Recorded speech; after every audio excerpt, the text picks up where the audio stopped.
Good morning, everybody. Today is Codeforces round 670. It's a Div 2, and it was delayed for 10 minutes because there were 5 problems. That was just kind of a joke. There are 5 problems, and there were problems with the round, so it was delayed. And now maybe it's delayed again? Who knows? Or maybe we're going. There we go, we're starting. Oh, did I not register? Man, I didn't register. Well, oh well. I guess we'll just have to solve lots of problems in the beginning. Always a pleasure hearing you work, sir. We have company? Understood, sir. That's my bot that I programmed that tells me when I get problems right and stuff. Alright, anyway. Given a set of integers, you have to split into 2 integers. You want to maximize the value of the mex of A plus the mex of B. So we want to put a 0 in the left and then in the right, a 1 in the left, 1 in the right. Okay. Do they have to be, both of them can be equal or empty. So we put the first index of everything in the left, everything else in the right. Then we print the sum. Got it. All right, sounds good. Let's do it.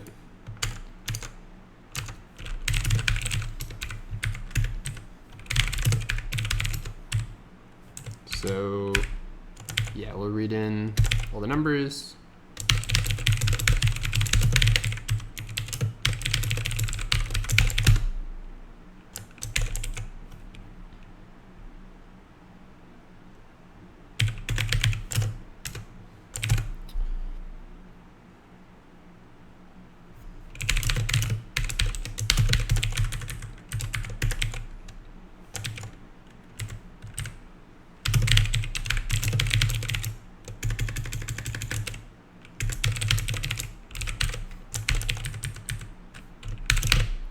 So if use dot contains A, and use 2 dot add A, else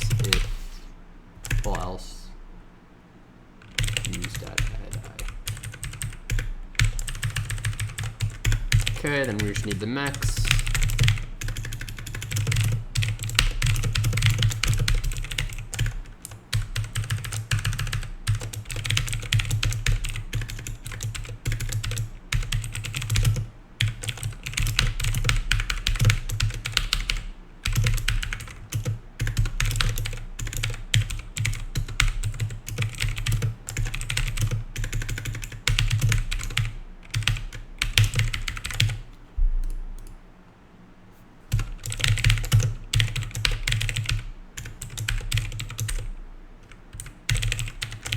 And that should be good. I don't need to sort it even. So it's one step fewer, and then 5, 3, 4, 0. Looks good. Okay, so I guess I can't submit, right? Because I forgot to hit the register button. Yeah, okay. So that's problem A. I'm pretty sure I'm right with that, so we'll just move on to B. Given an array of integers, find the maximum possible value of the product of 5 integers among all possible 5 indices that are increasing. Oh my goodness, this sounds so caseworky. Okay.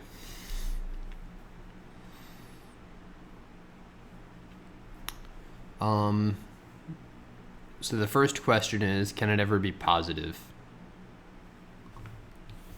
Yeah, let's not miss a case here. Where did my pen go? Huh.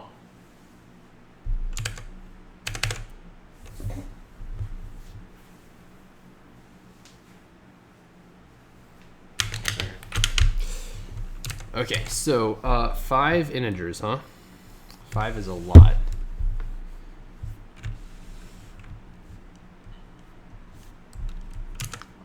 Is n small or something? Oh, the integers are all not huge.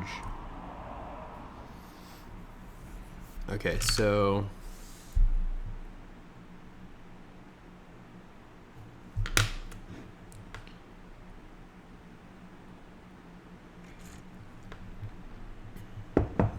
what integers matter? The biggest 5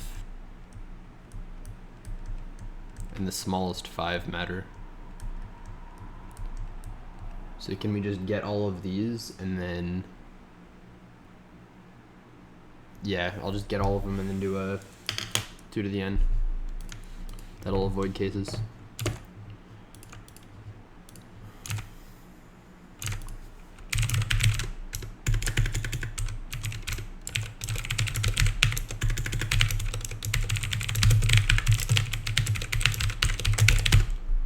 Do zeros also matter?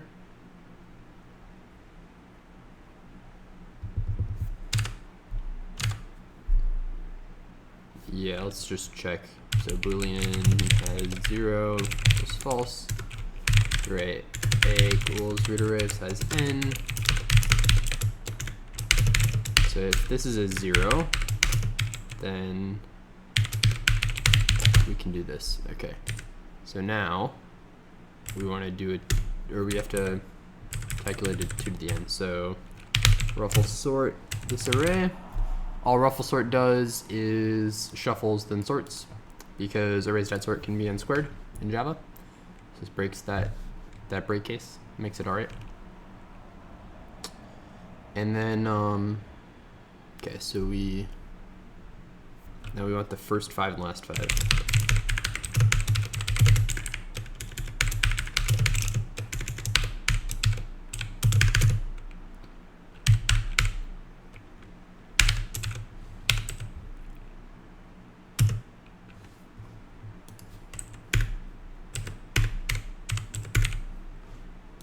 So if either of these are true, then list.add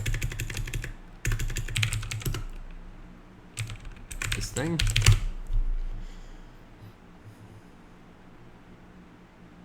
Okay. Now 2 to the n.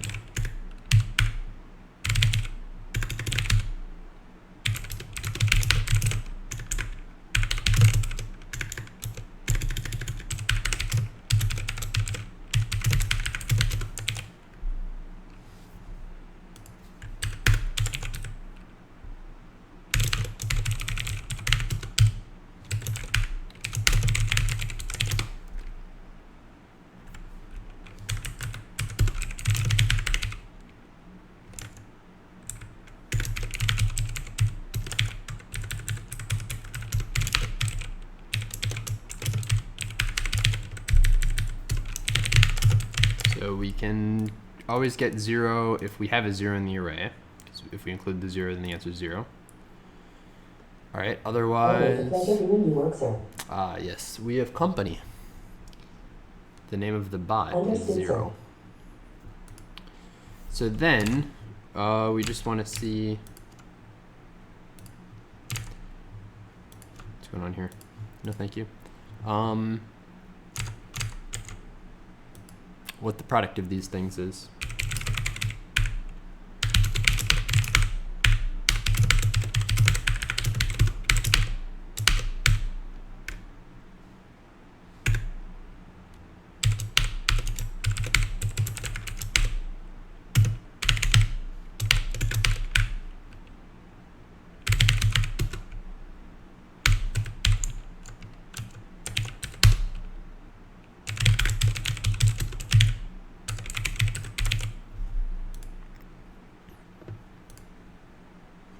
I think that should be fine.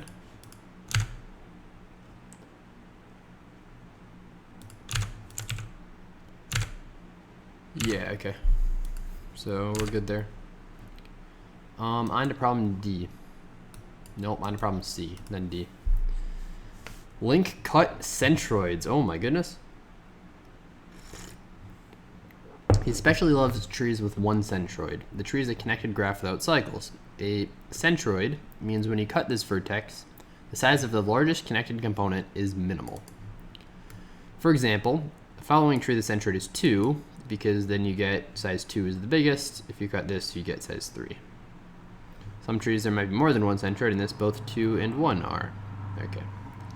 Now he has a tree. He should cut exactly one edge. After that, he should add one edge. The resulting graph should be a tree. He can add back in the edge he cut. He wants to find, or he wants a centroid to be unique. Help him find any possible way of doing that. It can be proven, not proved, it can be proven that one way exists.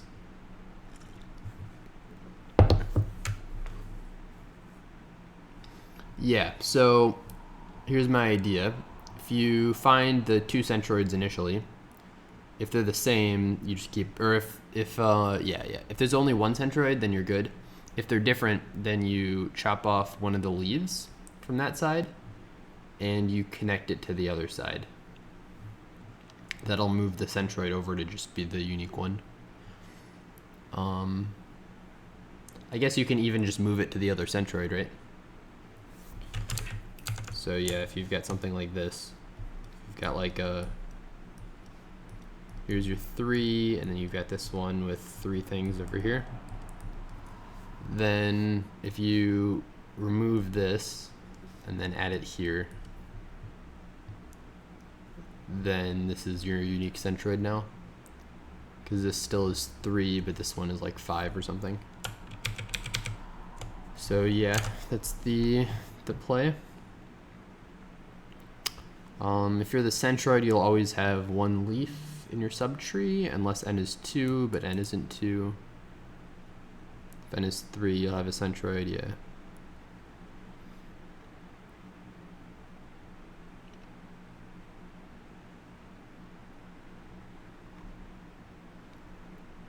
Yeah, okay, I buy it. So, cool, so we just need like a tree with a BFS, I think.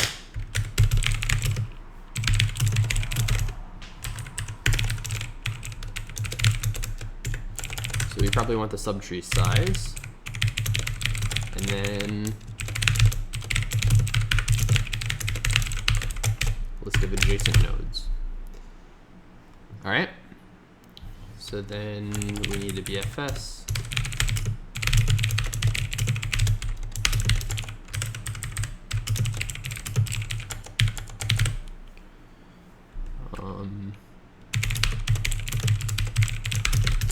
Also a distance.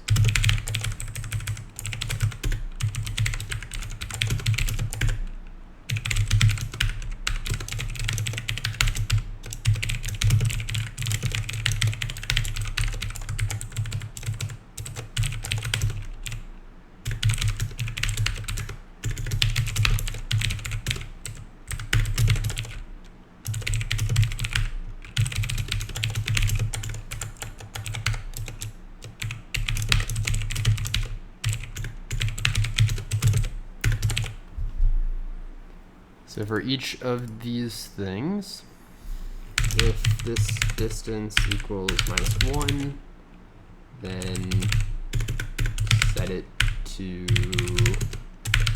this and then add it to the BFS. Okay, I think that's good. So we've got our BFS. Okay, so now is this multi-test case or not? Yeah, okay. So first we read in n,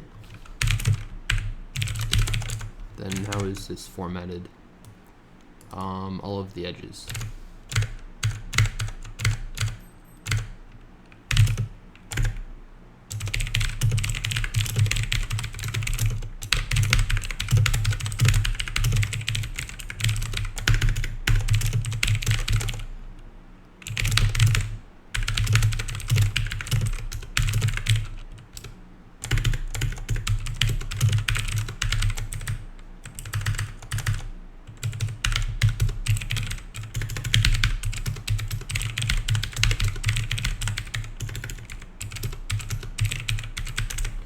Okay, so now we've got our edges. So now we want to find the centroid, I guess. Oh wait, why did I do this BFS? Was the BFS helpful? Yeah, I don't know, maybe. We really need a DFS.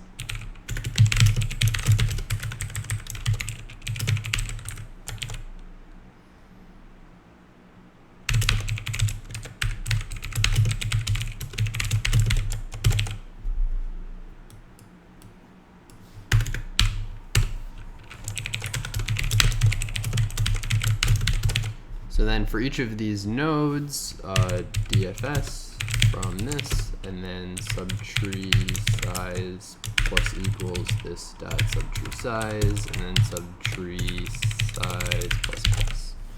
For if I'm the leaf, and then, or for if I'm that, and then we also need the leaf. I guess the leaf is just if it has no outgoing edges now, which works for the root, so that's fine.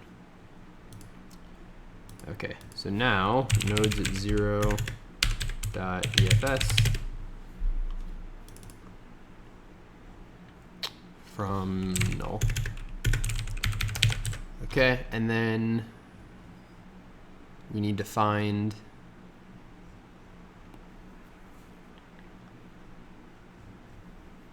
the centroid.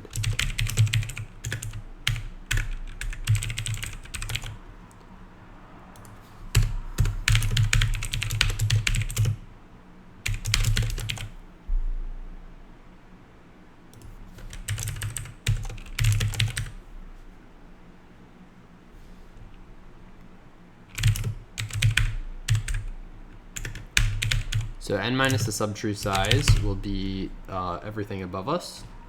There's also all of our children.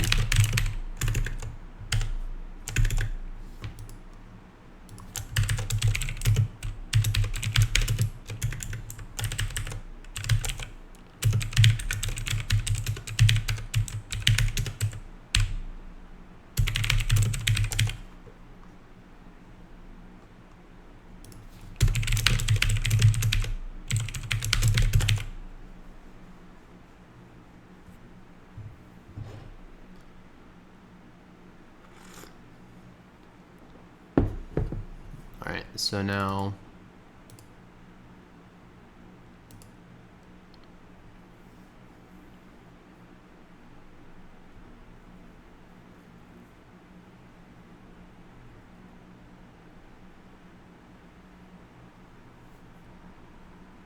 yeah, okay.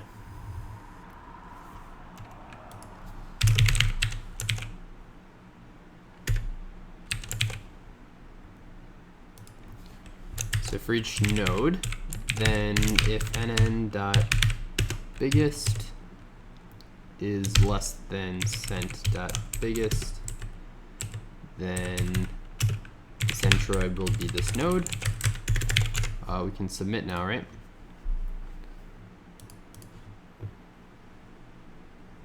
Okay, we can register. Can we not register?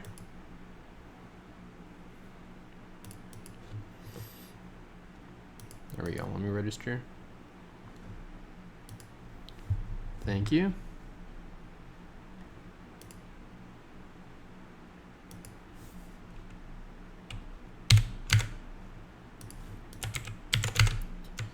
Okay, let's hope we get these right, I guess. Because otherwise, this will be fun.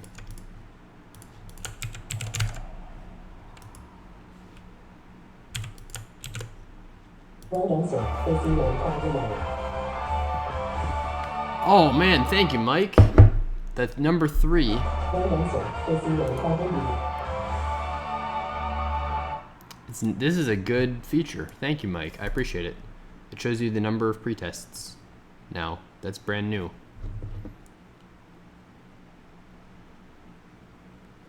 Yeah, that's good. I like it. Very cool. Good change. I fully support it, especially because it's on. If you go to like M2, it's on that, right? It's on M2. It's just not on this for whatever reason. So it's helpful. Okay, so yeah, how does this work? We need to print the edge we removed and the edge we add back. Okay, so we need a couple things. We need the ID. We also need the parent.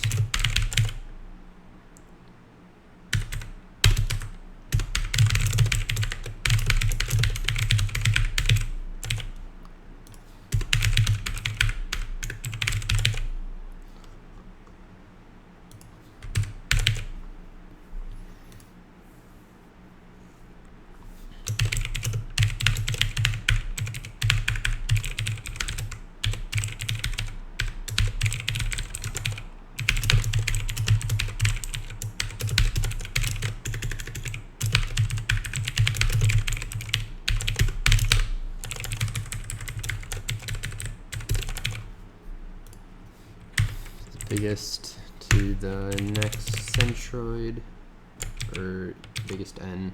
This is the next centroid.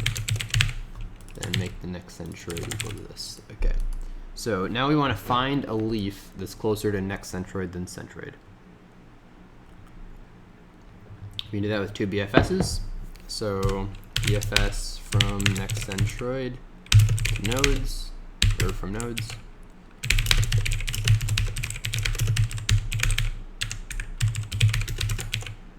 And BFS from centroid.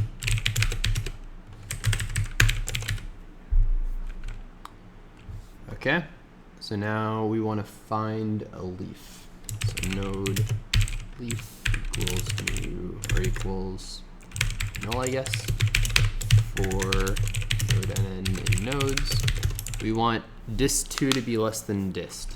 So if nn.dist is greater than, or is less than, or can't ever be equal, but whatever, nn.dist2, then continue. Otherwise, if nn.adjacency.size is positive, continue. Otherwise, leaf equals nn, and then we can break. So now, this out, leaf.id plus 1 plus a space plus leaf.parent.id plus 1. That's what we cut, and what we add is leaf.id to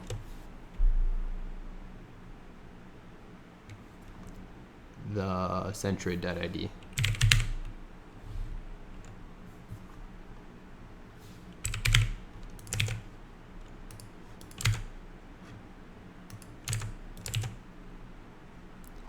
Okay, let's check this. 1, 2, 1, 3, 2, 4, 2, 5. So I think it's this graph right here. 1, 2, 1, 3, 2, 4, 2, 5. Okay. So cut 4, 2 and add 4, 2. So 2 was originally the centroid and it still is. Okay. In the second case, I cut 1, 3 and I add 1, 3. That's going to be a problem. So initially node 1 is the centroid.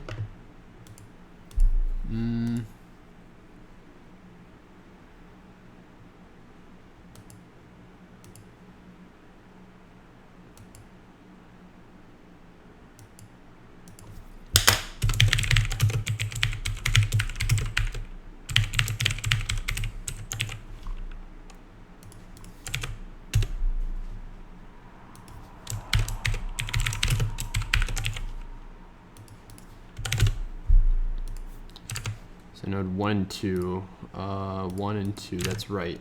Okay.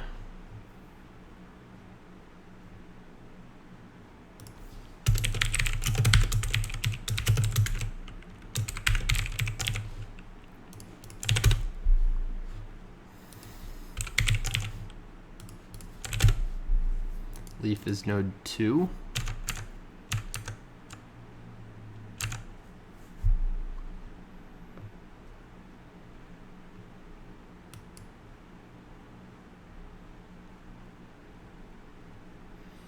Oh, yeah, that's a problem.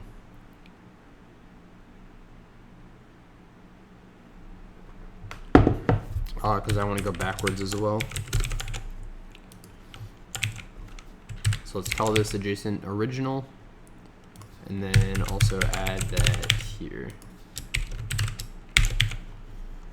Okay.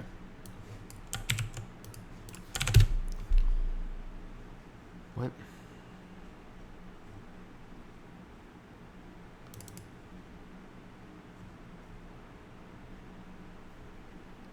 Adjacent original.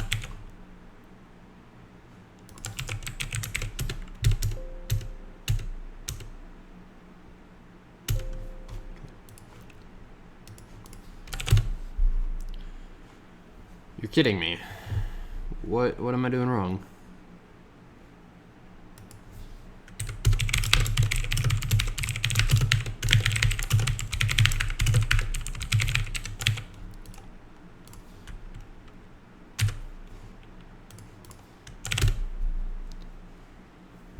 what? So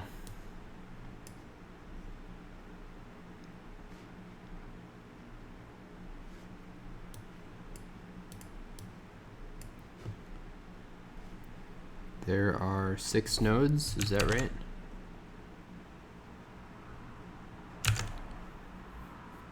How are some of these distances negative?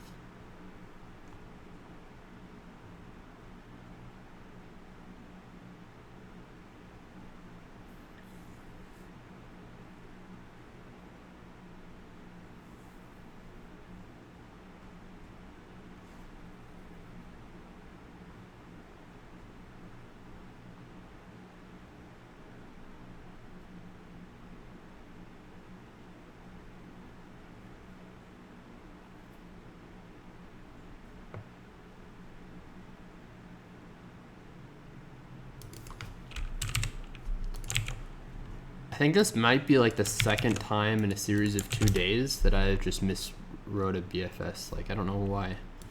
All right, cut 5-2, add back 5-1. 5-2, add back 5-1. What, this first one changed 2. Cut 3-1, add back 3-2. Yeah, that makes sense. That makes it even better. Good.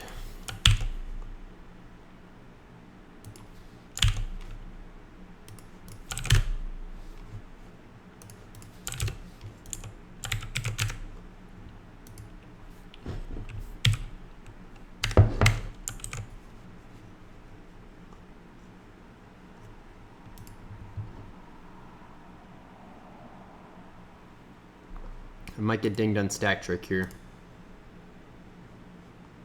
Problem C got runtime error. Test 2, sir. Runtime error test 2, huh?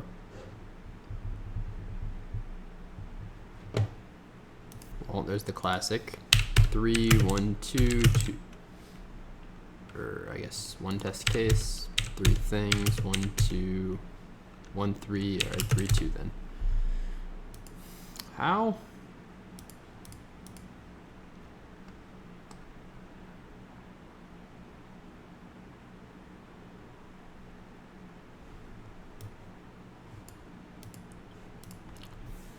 Now, how is this happening?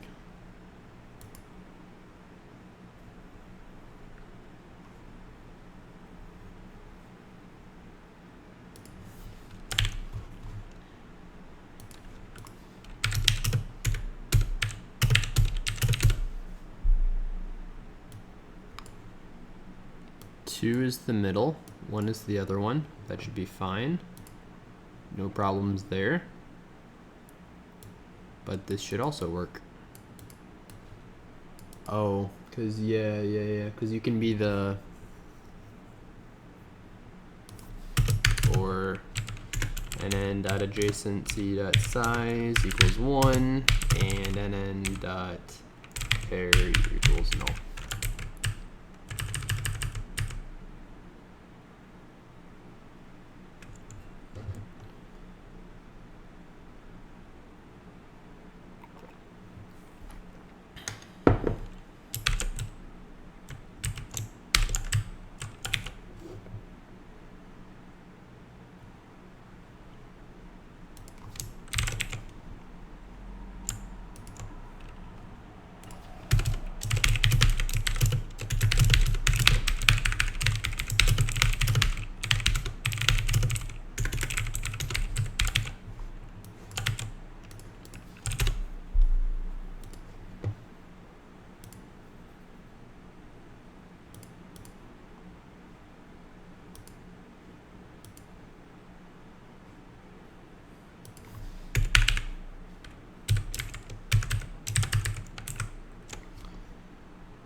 Really? Okay. What's going on? If I have nothing adjacent to me, yes, that means I'm a leaf. Or if my adjacent size equals 1 and my parent is null, then leaf equals me and break. So the problem is I have no leaf.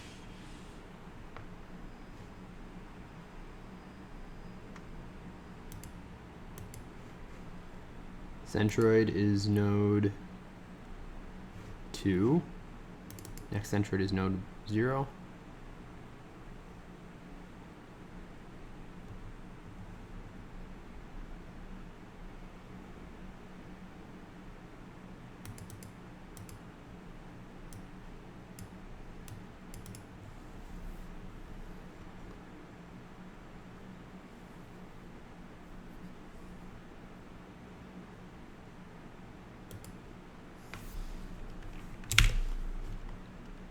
This is just way easier. I should have done this in the first place.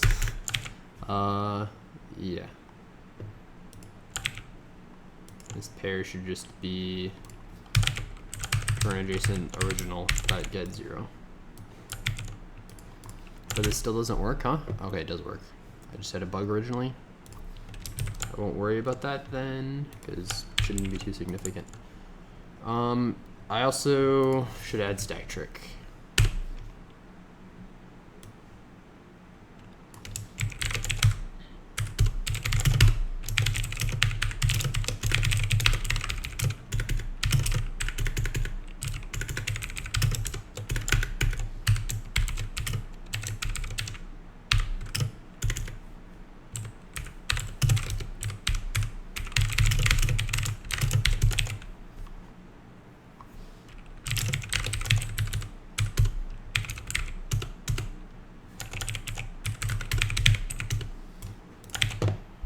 So for people who are wondering, all this does is give me more stack space. So this is how much stack space I have.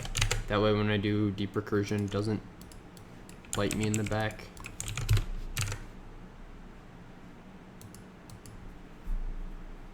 How many test cases? 10 to the 4, it should be fine.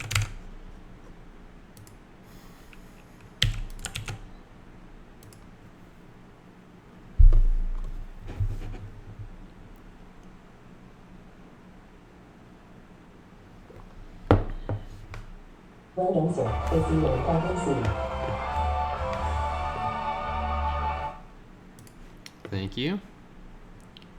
Still a few bugs here, Mike, with the thing not showing up, but that's fine. Let's move on to D and first check to make sure that D is the right move. D is definitely the right move. And also, it seems pretty much of appropriate difficulty. So basically, like, we took too long on C. That's fine. Not the end of the world. Yeah, but D is the place to be. 3 sequences. You're given a sequence of n integers. You have to construct 2 sequences of lengths b and c, such that for every I, these 2 things sum to this value. Got it? B is non-decreasing, so B is sorted, and C is reverse sorted. Is it always possible?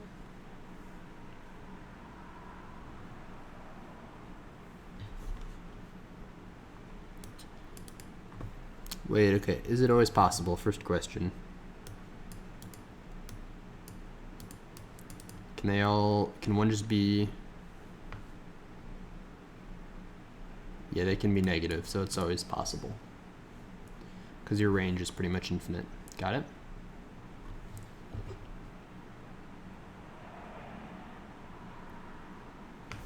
Oh, not only do it, also answer queries about it. This seems like a cool problem. I like it. This is my kind of problem.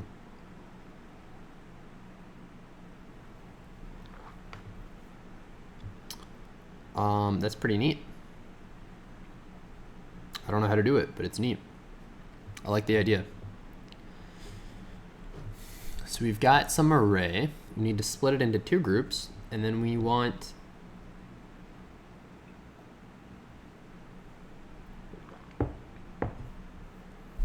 one thing to be increasing, one to be decreasing.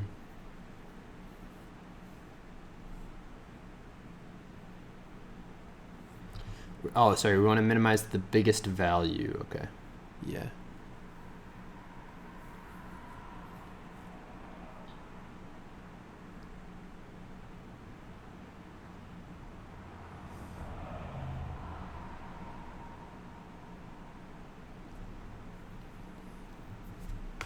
So we can always binary search this. So say we do that.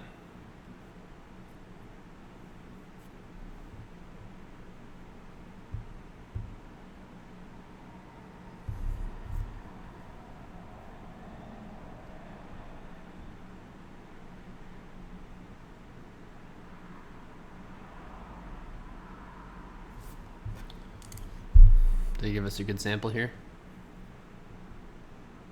2 minus 1, 7, 3. Let's try it. 2 minus 1, 7, 3. So we have this array here. We also have this array here. Okay, whatever. So let's say the max equals 4.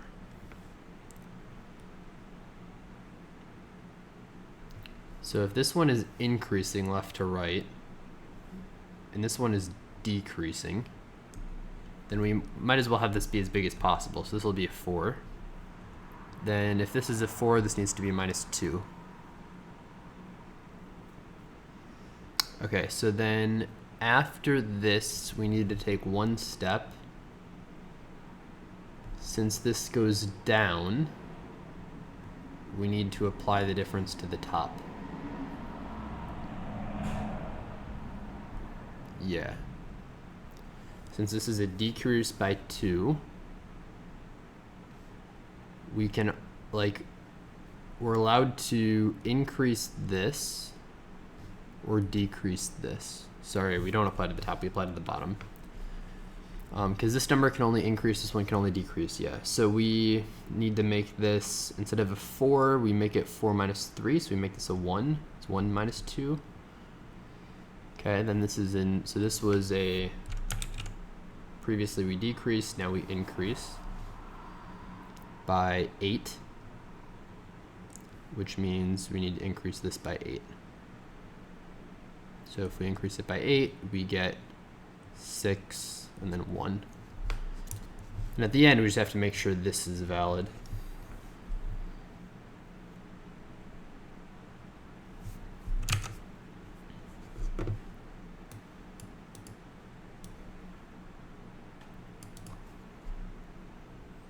So that would be a linear time solution, but that doesn't cut it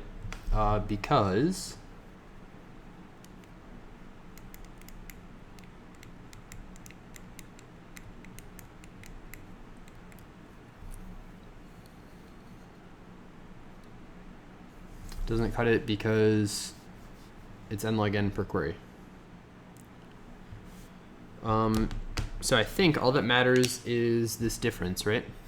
We know this was a plus. I guess let's just finish this out because we only have one more step. So -2, -6, then we decrease by 4, which has to be applied to the bottom. So now this is minus 3. So we know in total, this increase will be plus 8. This increase will be minus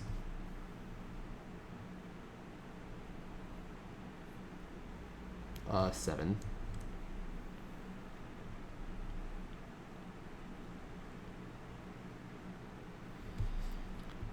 Plus 8 minus 7. Okay. So we have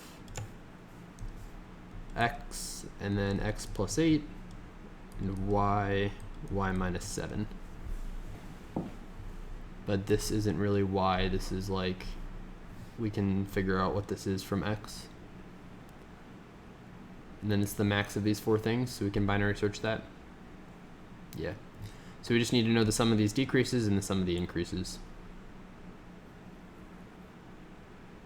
Should we do math here to simplify this out a bit? Or just binary search the answer? I guess, I don't know. We're given a computer, right? Why do math when the computer can do the math for us? So, yeah, that's kind of my opinion on life, I'd say.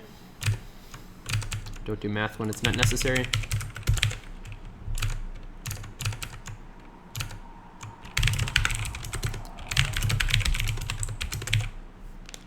Long deck equals 0. inc equals 0.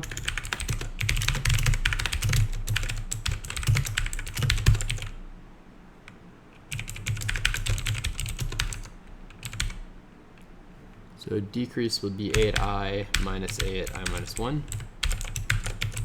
Increase will be, or I plus 1. Increase will be the opposite.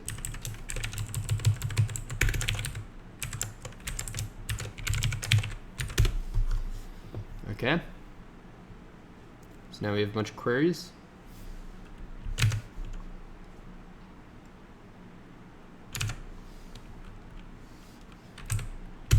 Static int go, or I guess solve. Long inc, long dec, int value 0.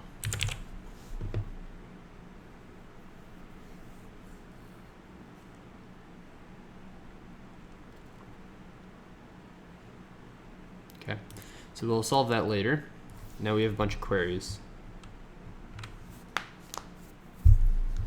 So how many of them? Q of them. And the form is, what does this mean? Oh man, we changed the entire range, huh?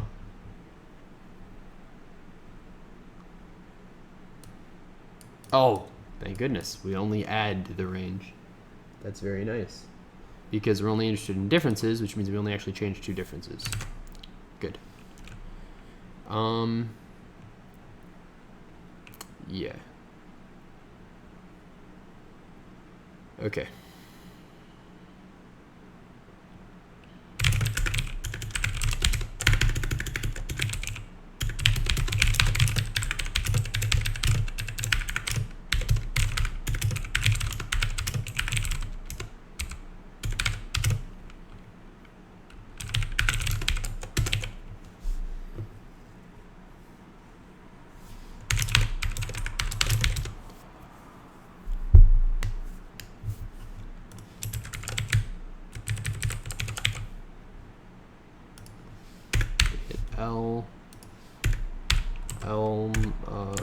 This is L minus 1 to A at L, and then A to L to the minus 1.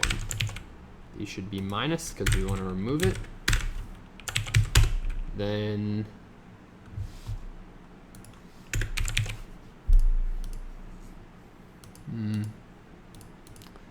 yeah, then we want to range add, darn it.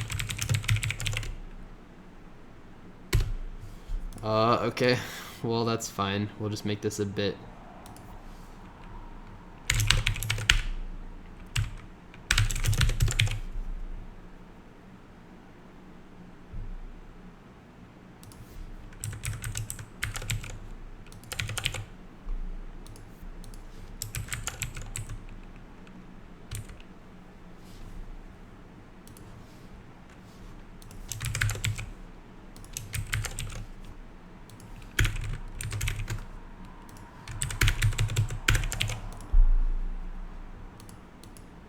Okay, yeah, okay. So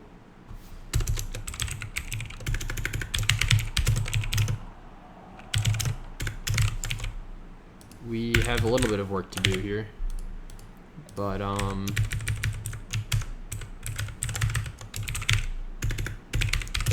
move on from that and just do the solve part at the moment.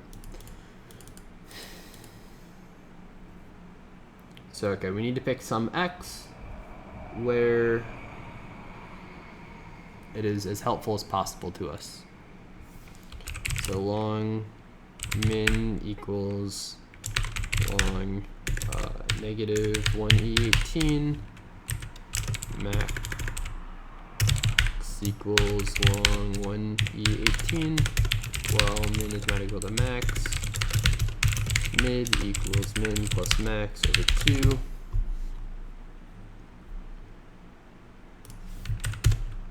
Long best ants equals max. Return the best answer we were able to find. Okay, so long y will be v0 minus the mid. Long mid 2 will be the mid plus, or the mid, what was I doing here? Mid plus the increment. Long y2 will be y minus the decrement.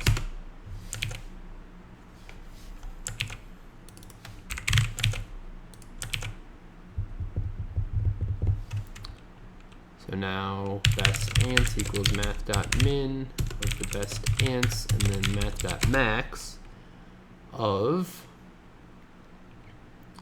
the mid 2 and y. Okay, so now if mid 2 is less than y, otherwise something else. So if mid 2 is the smaller one, we want mid to be bigger.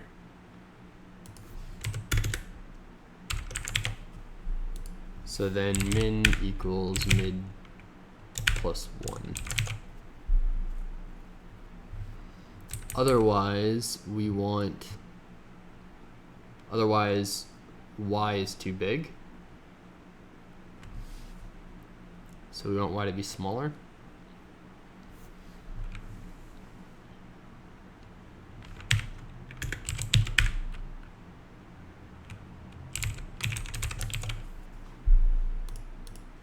I think that's fine. All right, so now we need the binary index tree.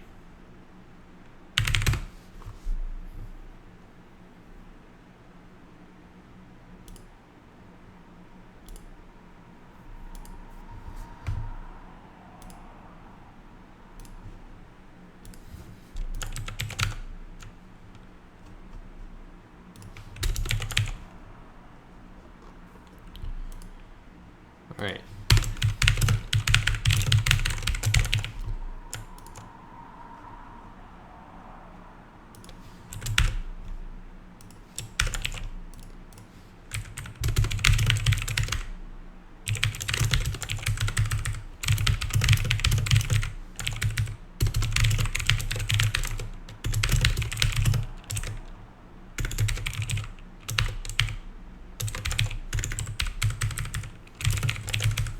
So to update a range, we want to do, I guess this is a long.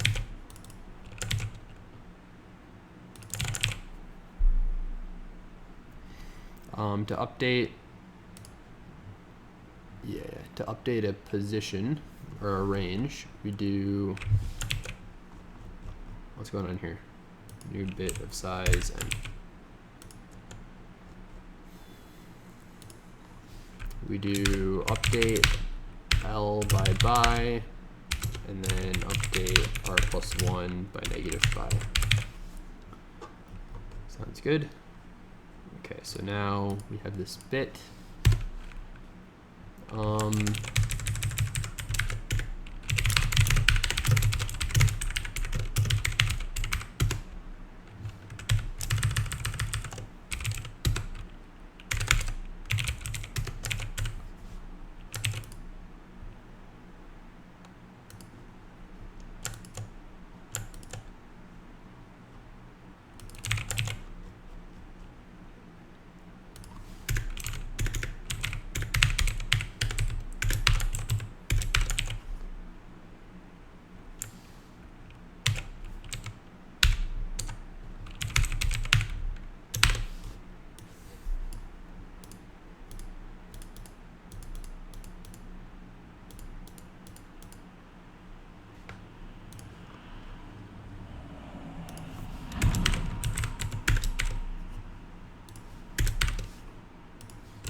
Okay, good.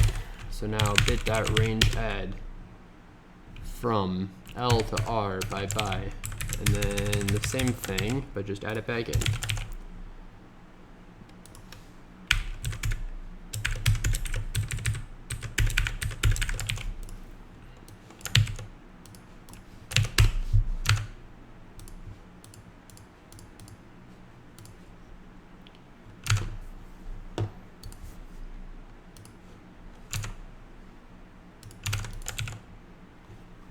never print the answer.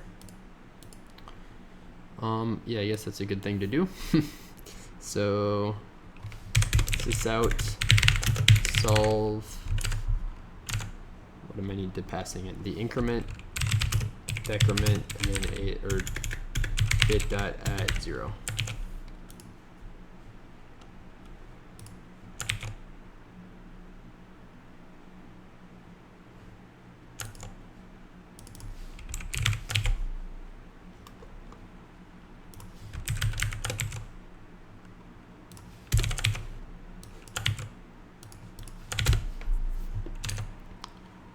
Five, 5, 6, 3, 3, 3, 1, 0, 0, minus 1. Looks good.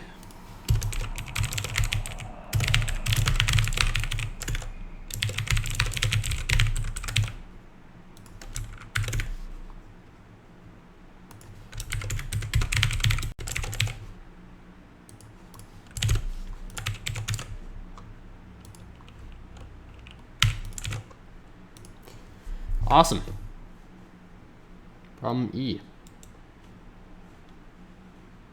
We'll listen for the verdict. Interactive problem. There's an unknown integer x. Wrong answer, test 6. Aw, man. I didn't want a wrong answer. I wanted an AC.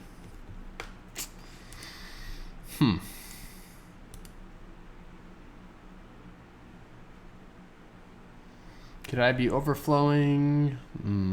Darn it. Darn it.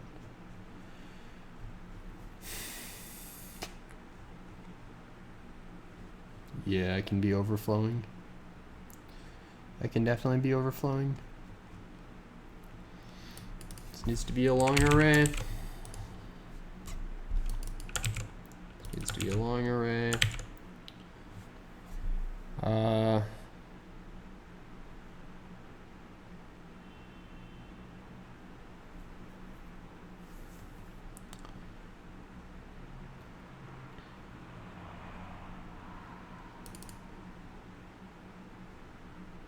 Some needs to be a long. We don't need this. Let's just get rid of it.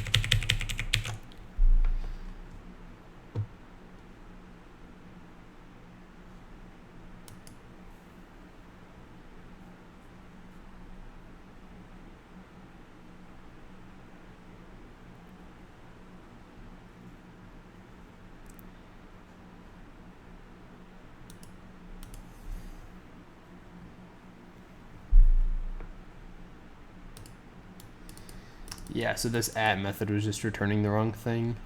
Then that could have overflowed, or that was overflowing, I guess.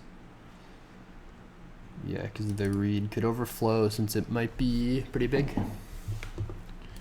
So yeah, that's fine. Oops, what have I done?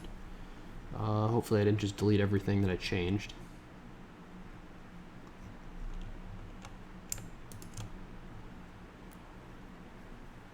Yeah, okay, this should be fine. Alright,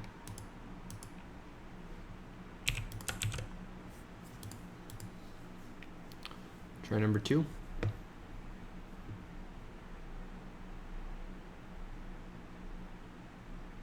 Wrong answer, AC1 problem B. Solid, solid. Okay, so now the set gets real. How are my friends doing? Monogon is beating me. Nice job, Monogon. Riley better earn red soon. He deserves it for sure. Yeah, McDick. What are you doing, McDick? Come on, man. You can do better than that. It's not that hard of a set. Well, let's solve it then. I guess we've got an hour left, right? Can't be too bad. Okay, interactive problem. We've got some unknown integer x that we have to guess, and we binary search it. The question is, how do we do that? Okay, you have a set of integers 1 to n. You can perform the following operation no more than 10 to the 4th times. Find how many numbers are a multiple of a in the current set. Find how many numbers are a multiple of a in the set. then delete all multiples of a, but not x, even if it's a multiple of a. You have to pick a number that's at least 1. Otherwise, it would be pretty easy. C, it means that you know that x is equal to a.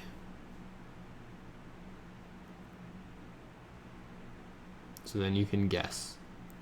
So you can count how many numbers there are, or you can say how many numbers are, well, yeah, you can delete all non-multiples of a. Got it. Write a program that will find the value of x. All right, so first integer is up to 10 to the 5th.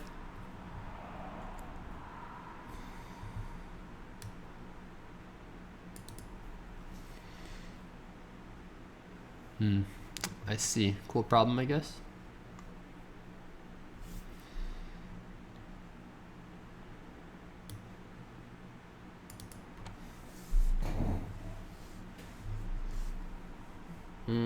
Can we query all primes? What if we query all primes? Can we fit all primes, I guess? That's the first question of the day.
How many primes are there?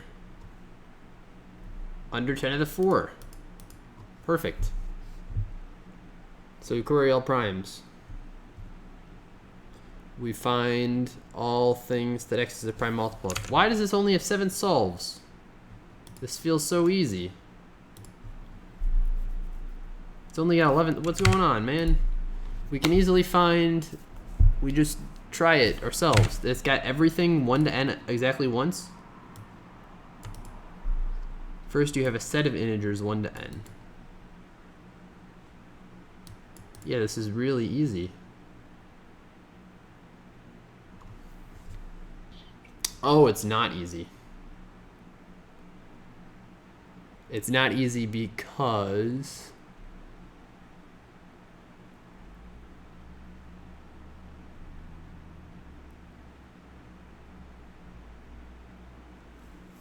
we need to do this other query. Yeah, that's the tricky part. Okay, so I see. So if we had 2 times 10 to the 4th queries, it would be a walk in the park, because each time we could delete all multiples of a prime and then check, did we actually delete something? The problem here is that you can't, if you delete 2 primes, you have no way of knowing which it is.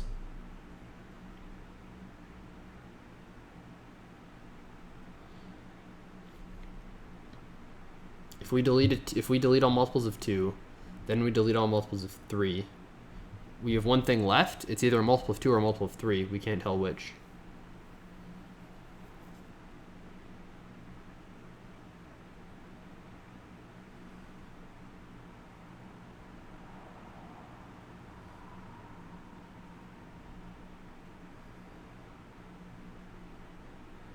Yeah, like you can no longer distinguish it being 2 from it being 3. There's no way to tell.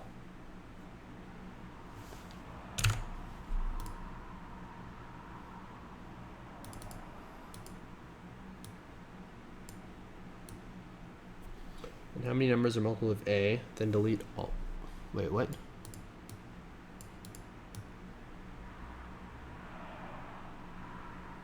Wait a minute.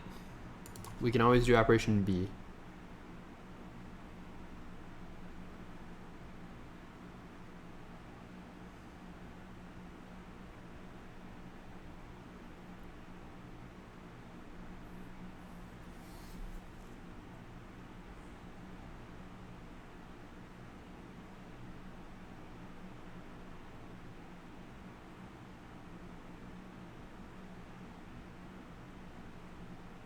Wait, what?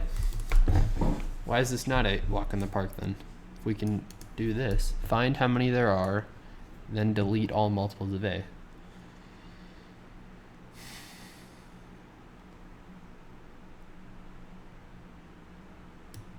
What does operation A return?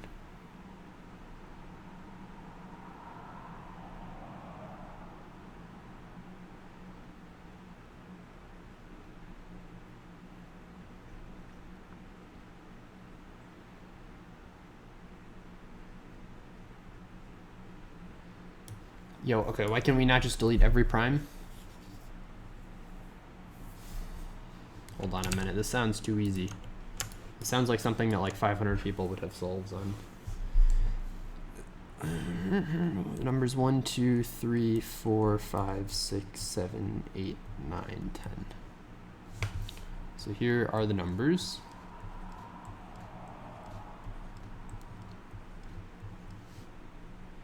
Initially, we say how many multiples of 2 are there? And then we delete all multiples of 2. Oh, I suppose the problem is that... Yeah, okay. Sure. Sure, okay. I see why it's not in a walk in the park. Because what we want to do is delete and then see how many there are. Which we can't really do. But the idea should be pretty straightforward because we can delete all multiples of 2 here. And then we can delete all multiples of 3. And then we can say, okay, the number of things we should have alive is 3. If there are actually 4 things alive, we can binary search when that thing became alive. So you can, yeah, binary search.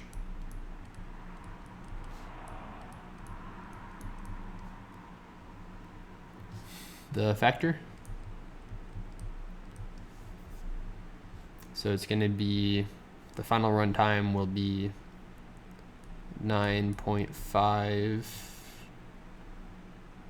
times 10 to the third plus log squared, which is fast enough. One of these logs is because you can have at most log n factors. The other one is the log for the binary search of the factor.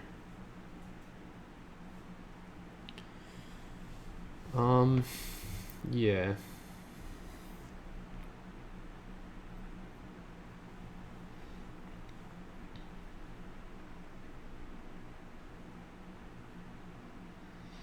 I guess there's another issue, which is we might like consider deleting it twice even.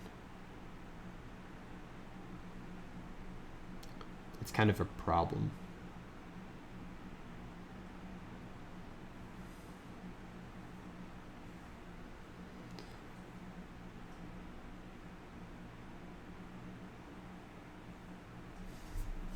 So can we afford an extra operation for everything that we couldn't do twice?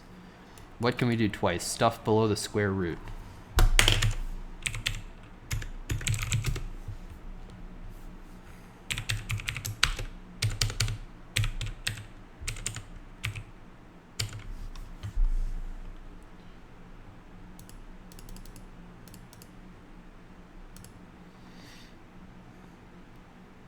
We can afford that.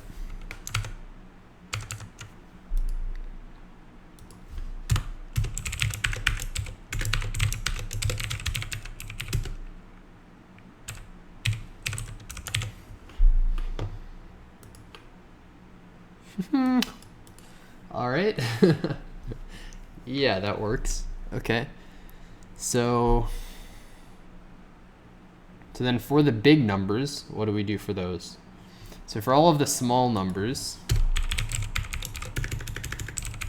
we delete and then we keep, or we delete and then check.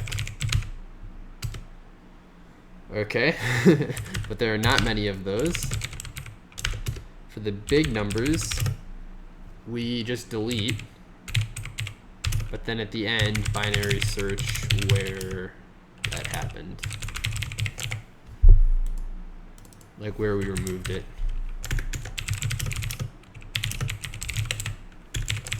That shouldn't be too bad to implement.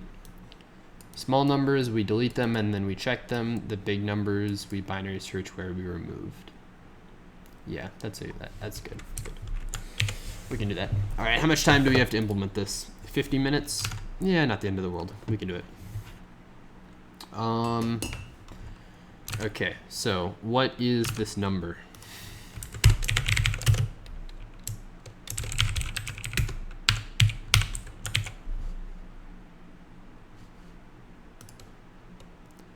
$316. So 317 will be too big. You can only have 317 once. Static final int sqrt equals 317.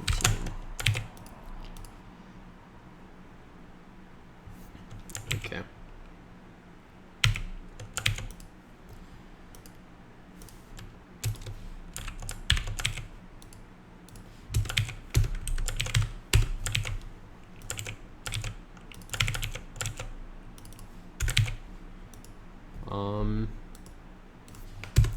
Boolean array alive, int n alive, static void kill, or does this need to be a, how am I going to implement this? Does it need to be like a persistent array?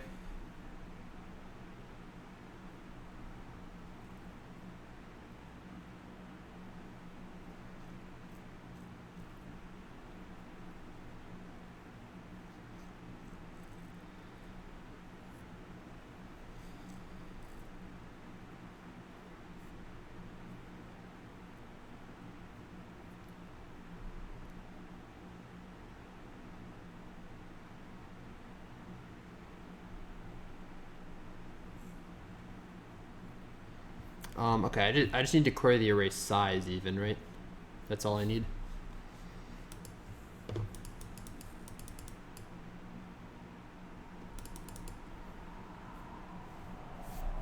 Yeah, what exactly does this look like? So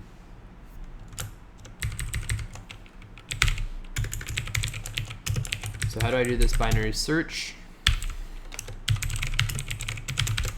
That's the question.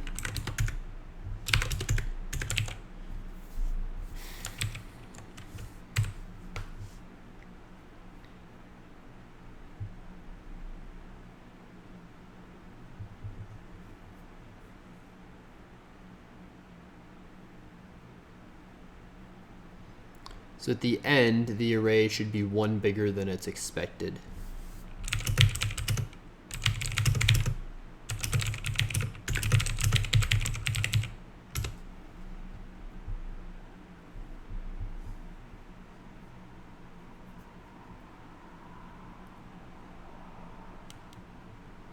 So we want to see, did that change?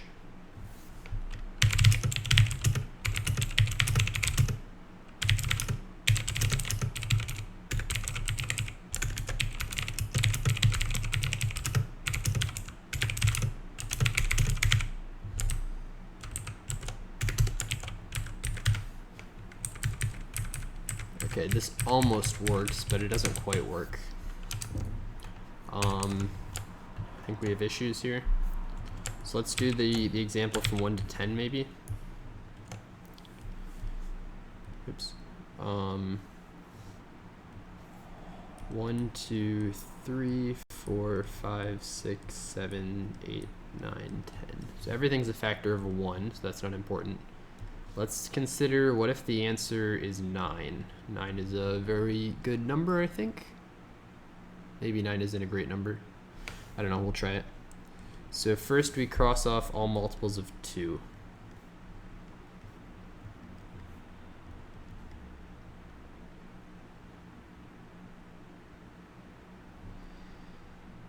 We know how many we were supposed to remove. So we can do that, that's fine.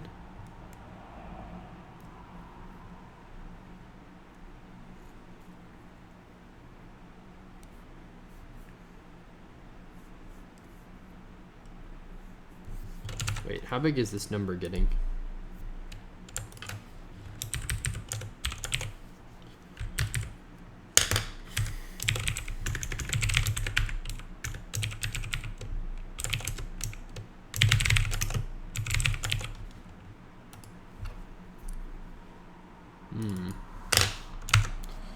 Okay.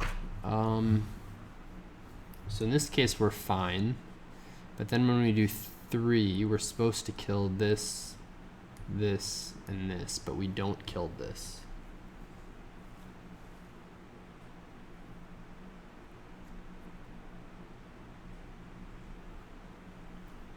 So 3 is a magic number, I guess.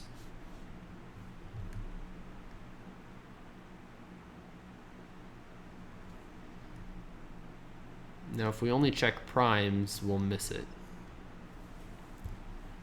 Yeah, if we only check primes, there's no way to distinguish the 3 and the 9.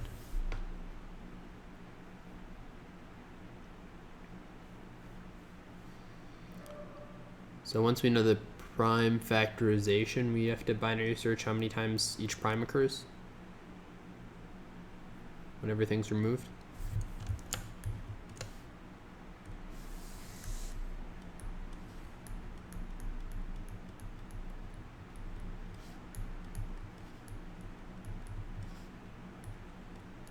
We don't even have to binary search though, we can just count, because there'll only be log of them total. Okay, so that's still not really an issue. The real question is, what if it's something like 7 maybe? If it never got removed. Oh, it's got to be primes. If it's bigger than the square root, we only care if it's a prime. No, it might be like a prime times 2 or something. It might be like 10. What if it's 10? 10 is actually the best example, I think.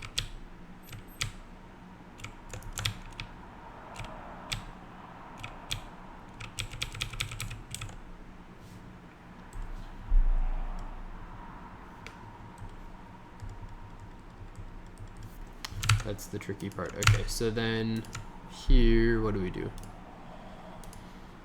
So then at the end, we have to count occurrences of each prime factor.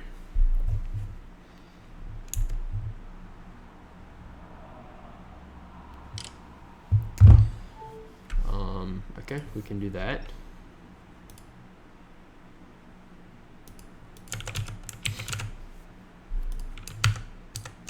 But the real question is, how do we figure out this is divisible by 5?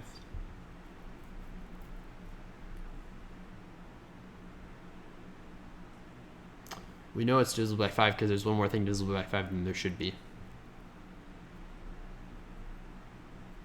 So when we see the 5, we're like, okay, there only should be one thing, but there are 2.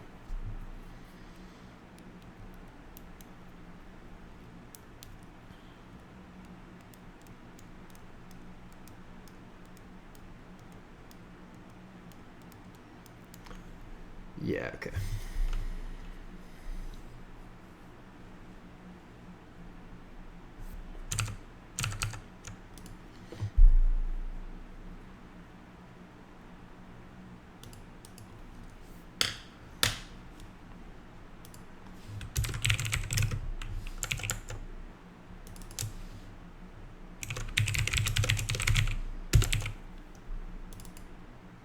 Can only have one multiple of 5 as well.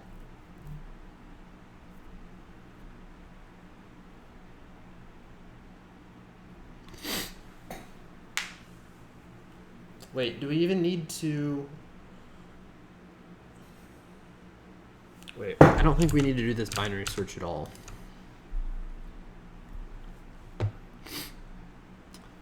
We can figure out, for all of these big things, we can figure out how many multiples of it does it have by just iterating through it and saying, okay, do you have a multiple of it or not?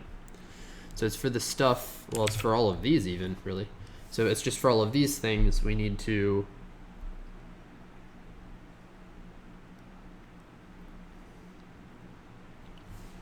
check afterwards. Yeah, okay.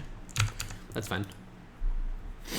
So, okay, so count plus equals square root.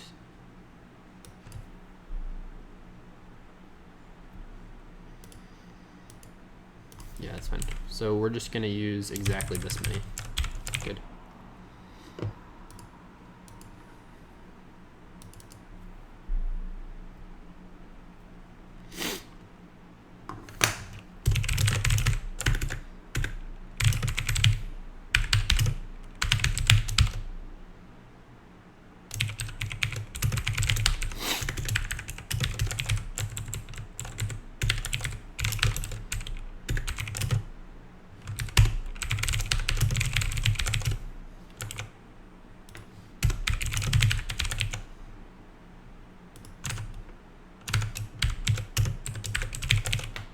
Finally print the answer. Okay. Otherwise, we want to... I'm just going to say, by the way, whoever wrote this problem, the bounds are pretty much perfect. Like, the bounds are really quite pretty because it goes up to 10 to the 5th, right? So it seems like it's just perfectly normal. This goes up to 10 to the 4th, which seems just normal, but it's like super finely tuned. And then also, this 10 to the 4th is just incredibly convenient because that's like the limit of efficient I/O that you can have. So really everything just works out perfectly. So this is really like a very nice problem in terms of like the real world just aligned perfectly with what it needed to.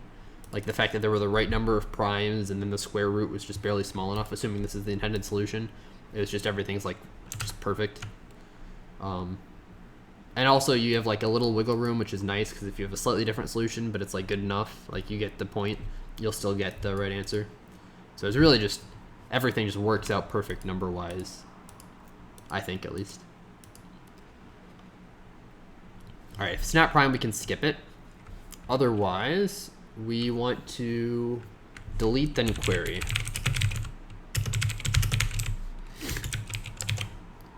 We also probably want a, okay, well, first of all, int n equals this. Should be alive equals new Boolean array. Size n plus 1. Arrays that fill should be alive with true. Should be alive at 0 equals false. And alive equals n. Then static void kill all multiples of. Maybe this should return an int. Int of count equals 0, return count, or int val equals of, val is less than should be alive dot length, val plus equals of. If should be alive at the value, then should be alive at value equals false, and count plus plus.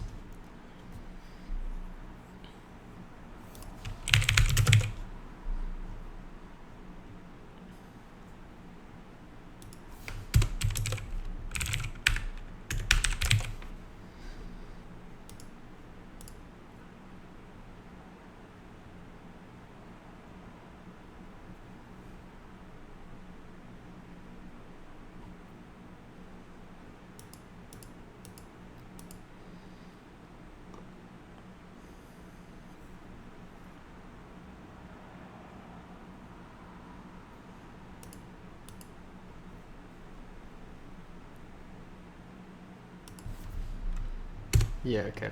So first step is delete all multiples of this. So B, this out, B space prime.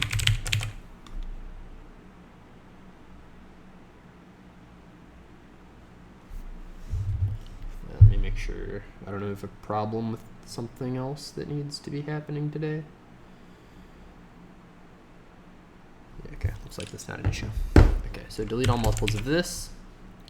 We should also kill all of them in our array. Okay, so now, well, true, int count equals 0, long product equals 1, or count equals 1, I guess. Product equals the prime.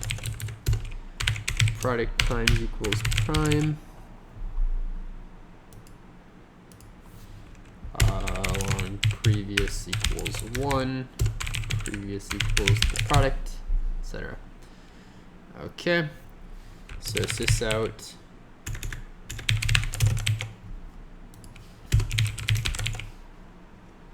Should probably just be a scanner.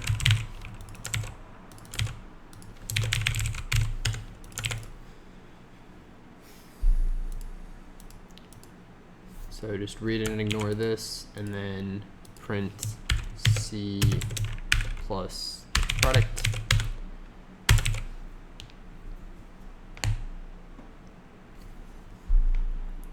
So say how many primes are there, ask how many there are. If C equals 0, or if, okay, int count equals this. Count is equal to 0, then break. Otherwise, keep going, and then ants times equals previous.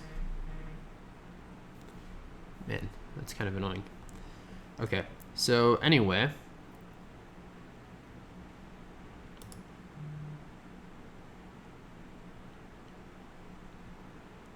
Yeah, so that should handle all of the small numbers. So we don't even need to binary search here. We just need to delete it and then check if, or wait, we do need to,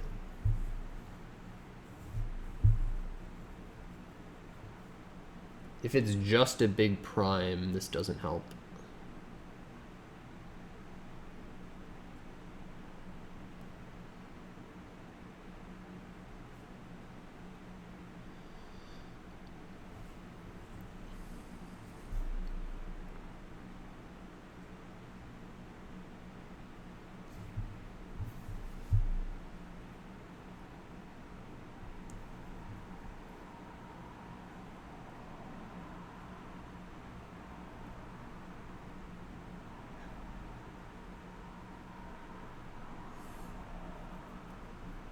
Yeah, this misses the case where it's just a big prime.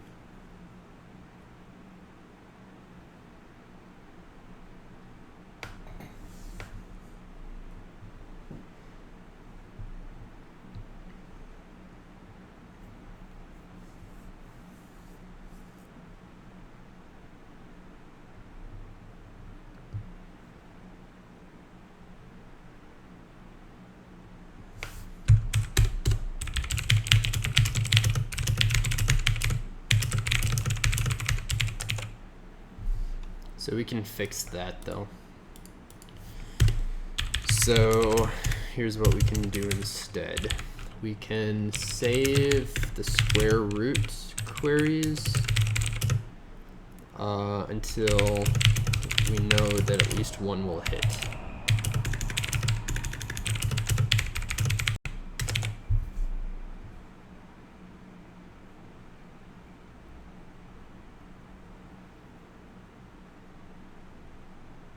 If we know one will hit, we can do the big ones easily.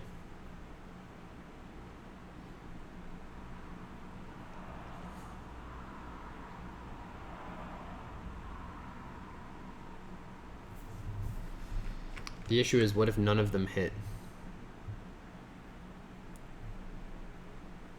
Well, if none hit, we have a problem.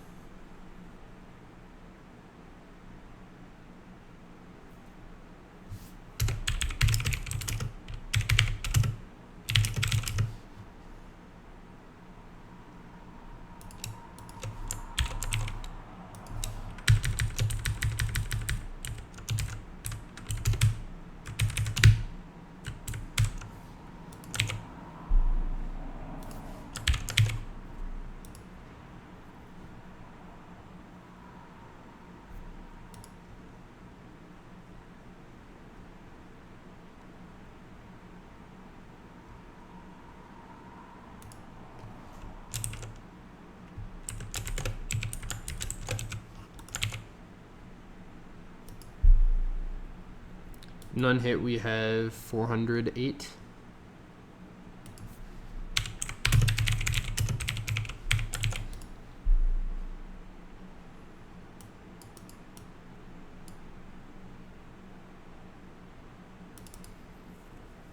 $408, huh? What is 200 times 200?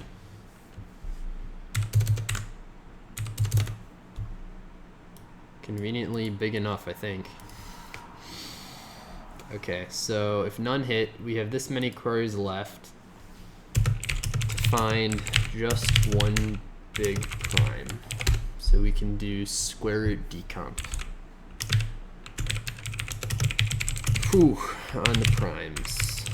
Oh my goodness, this is annoying. Okay.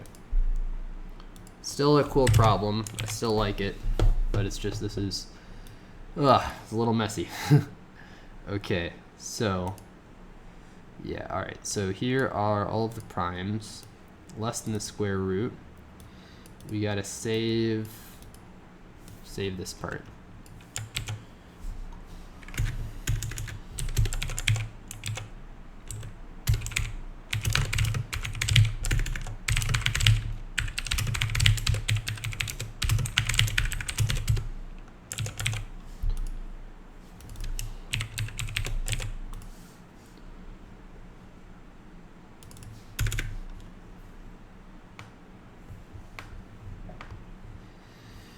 Okay. So now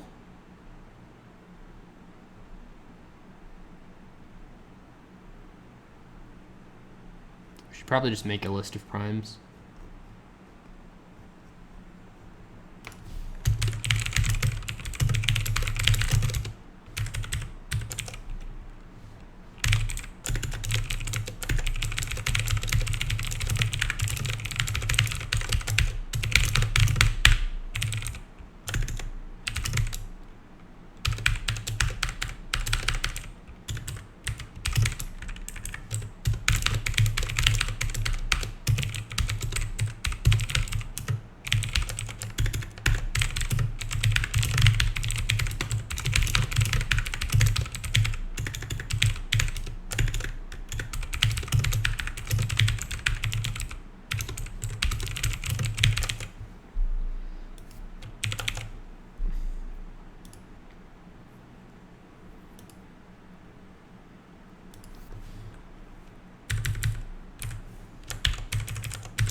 Okay, if we're bigger than the square root, then continue.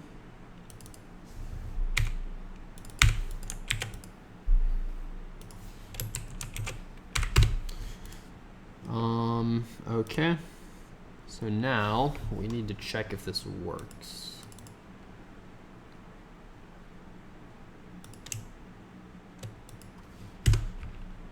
So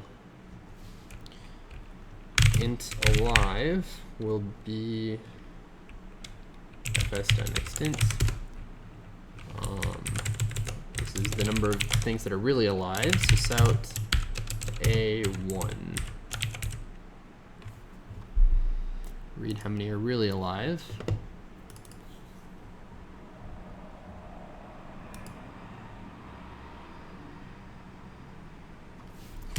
If alive real is not equal to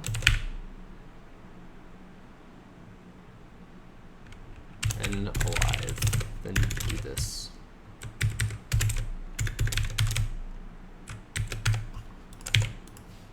Otherwise, this is the case in which it's just one big prime.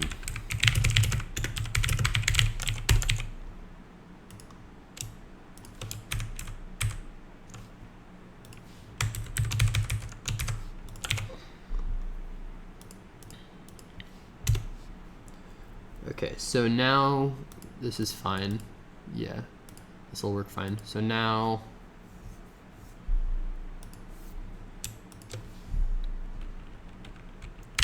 prime and primes.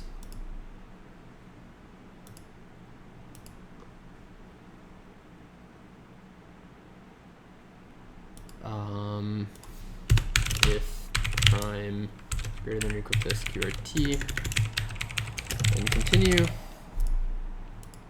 Otherwise, we count how many times each of these occurs. Okay, so now we need to do the big things. So now for int prime and primes, well, I guess we can just continue here. So we do this stuff in this first case. Otherwise, we do some other stuff. So what is this other stuff exactly? Sysout delete all instances of this prime. Int deleted equals this. Int supposed to be deleted will be, what did I call my method? Kill all multiples of this prime. If they're not equal, then we want to do ants times equals this prime.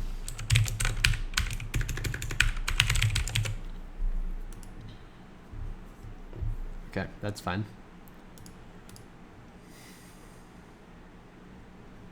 Okay, so now we have this one case left, which is what if it's just one big prime? So now we have a mess on our hands, but that's fine. So we need to just like bucket this into square roots. Square root buckets, yeah.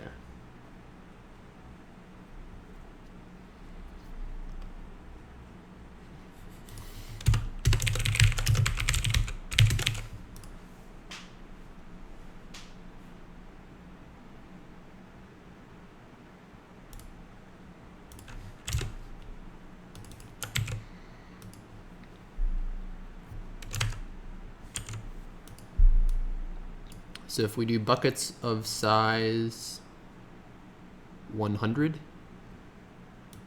how many of those buckets do we have? About 100. Yeah, okay. Static array list of integer get buckets. Array A. For I and A, array list integer per bucket equals new array list array list of array list integer arrays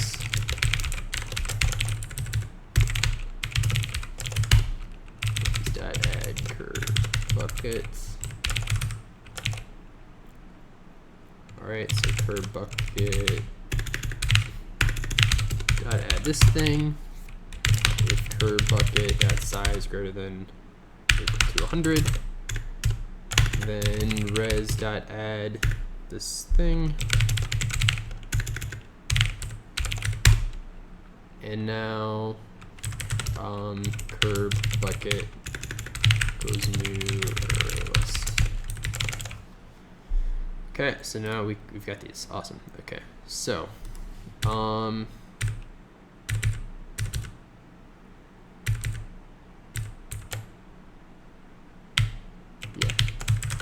So no binary search necessary, but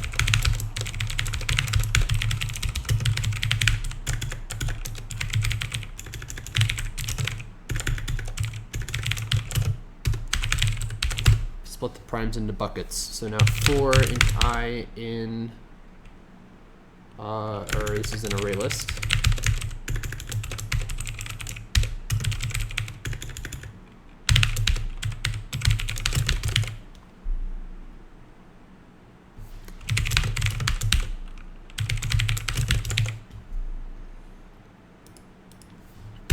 Okay, so now if, well, I guess we should count how many are live. There you go.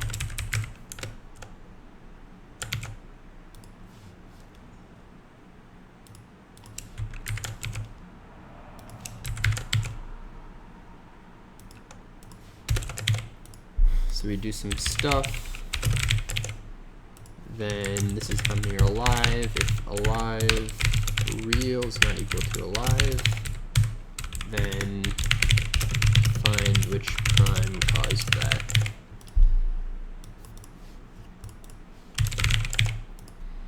Okay, so now we have to remove this. So how do we do this? So now sys out b all primes here.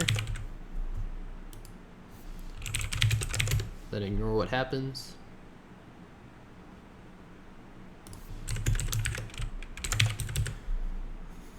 Okay.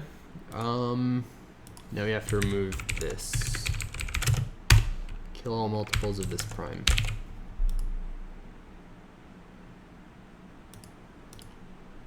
Okay. So now we say how many are there. That should match how many we think there are. If we have a problem,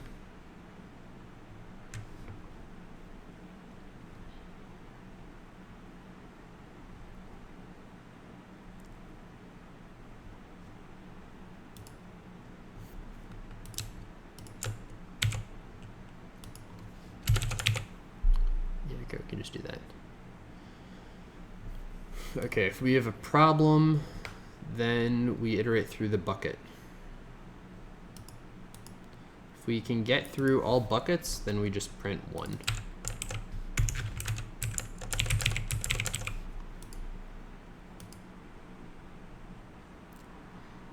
So now we know it's in the bucket. So for int p in bucket, if well, then we need to sys out a plus this prime,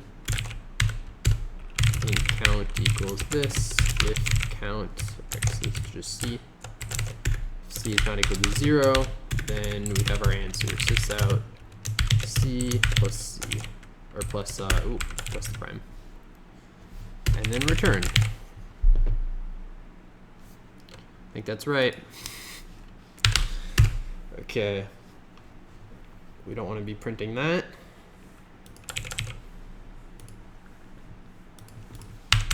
Let's say the number is, let's pick 6. 1, 2, 3, 4, 5, 6, 7, 8, 9, 10. Okay, there are 10 numbers. We picked 6. So delete all multiples of 2. There are 1, 2, 3, 4, 5 of them. Now we have to delete them. So we delete this one, this one. We don't delete 6, we do delete 8, we don't delete 10. Now delete all multiples of 3. How many multiples of 3 are there? There's 1, 2, 3 of them. So then we delete everything but the 6. Delete all multiples of 5. There is 1 multiple of 5. We can delete now. How many multiples of 7? Oh, this is going to take a long time, isn't it? Okay. Static in sqrt equals 4.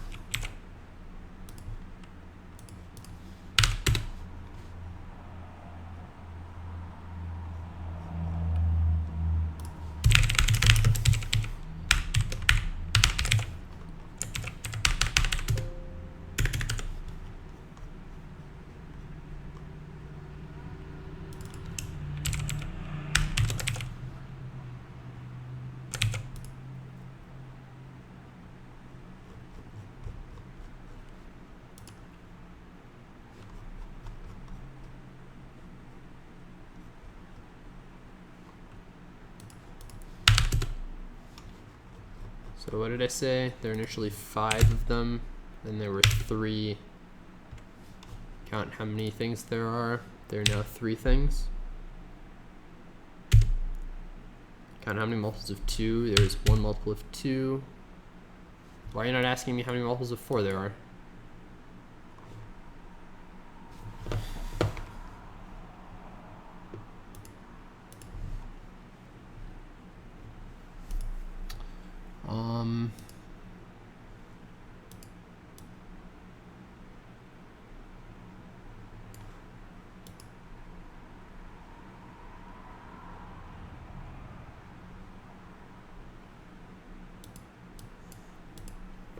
What?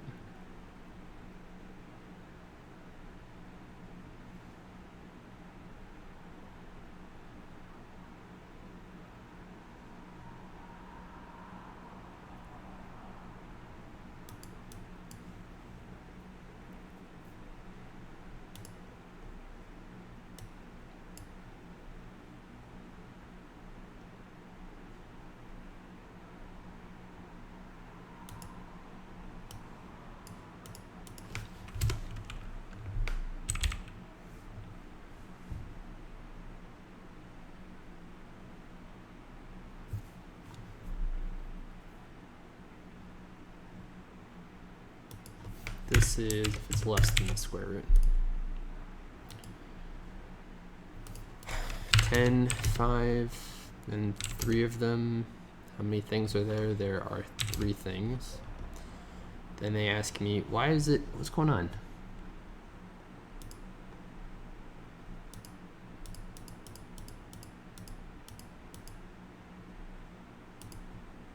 This should be an A, not a C.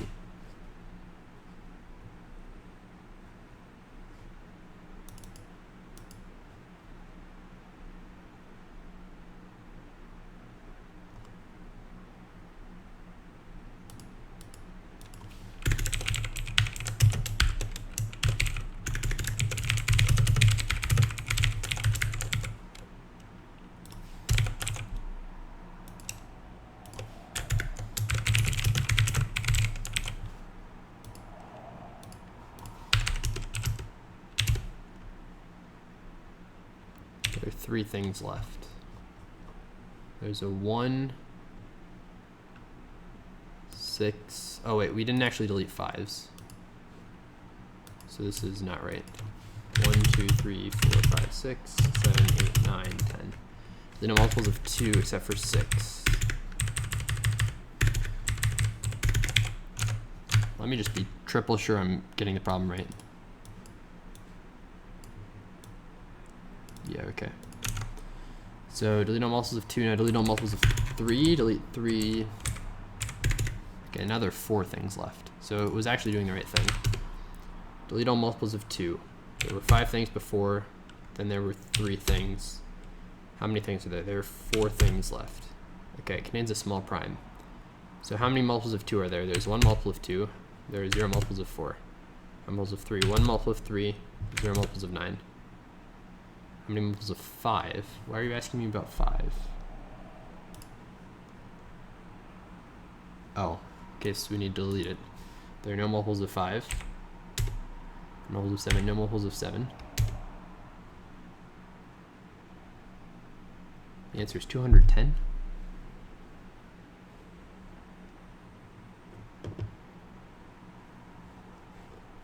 Oh, there was 1 multiple of 5. And 1 multiple of 7. Yeah, so I got it wrong. I'm gonna submit this. How big is the sample? Sample's 10. Awesome.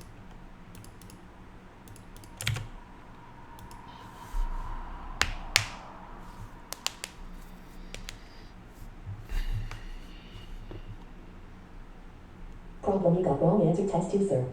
Test 2, but I passed test 1?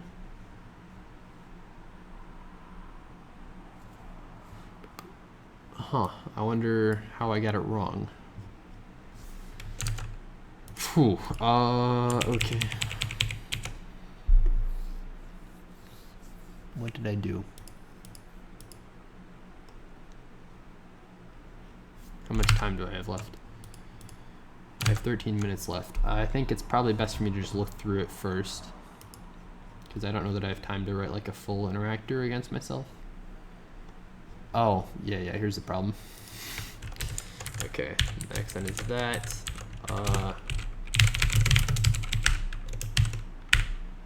Next then will be that.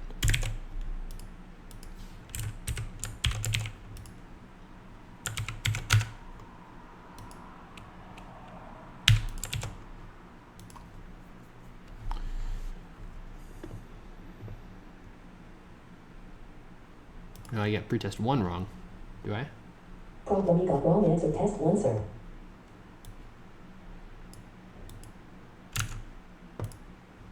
Equals 11. What?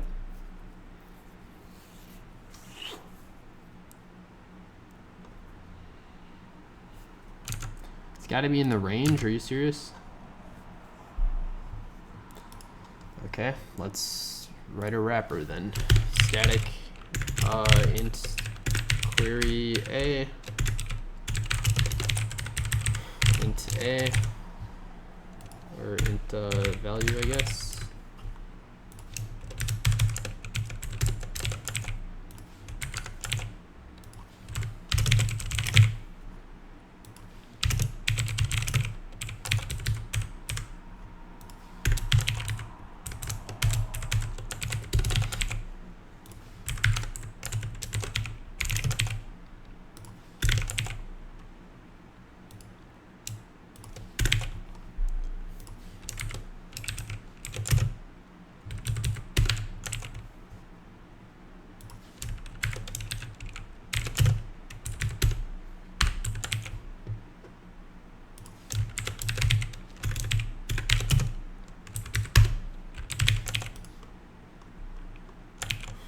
Okay, so now query B prime.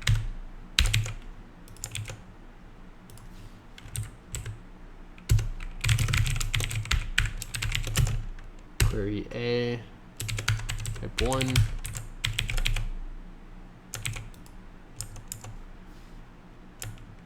Or query 1 pass in FS. Int C equals query A product FS. Int deleted equals query B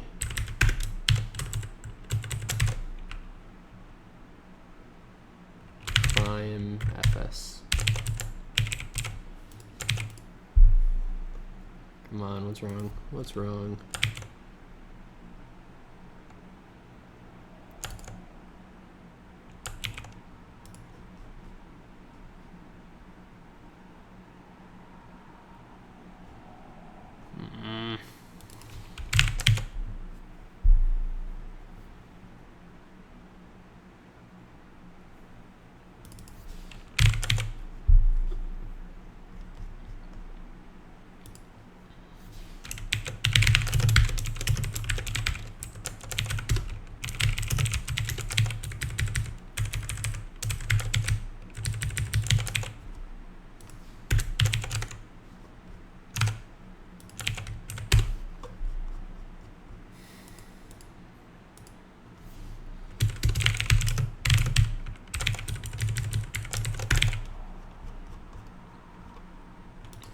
Okay, if val is greater than n, then return 0.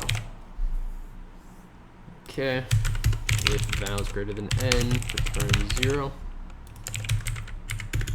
And I think that's all we need to do. Here we just need to sys out the value. We also have more problems. Okay. So if it's a big prime, this just needs to be query B, this prime,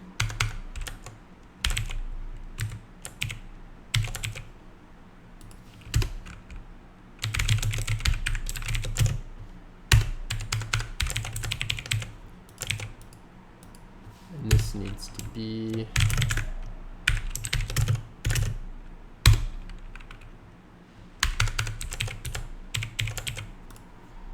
Okay.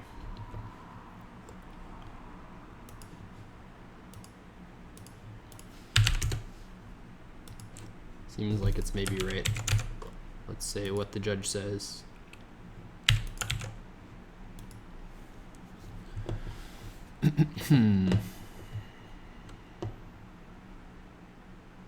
Problem, you got wrong answer. Test 1, sir. Okay, why?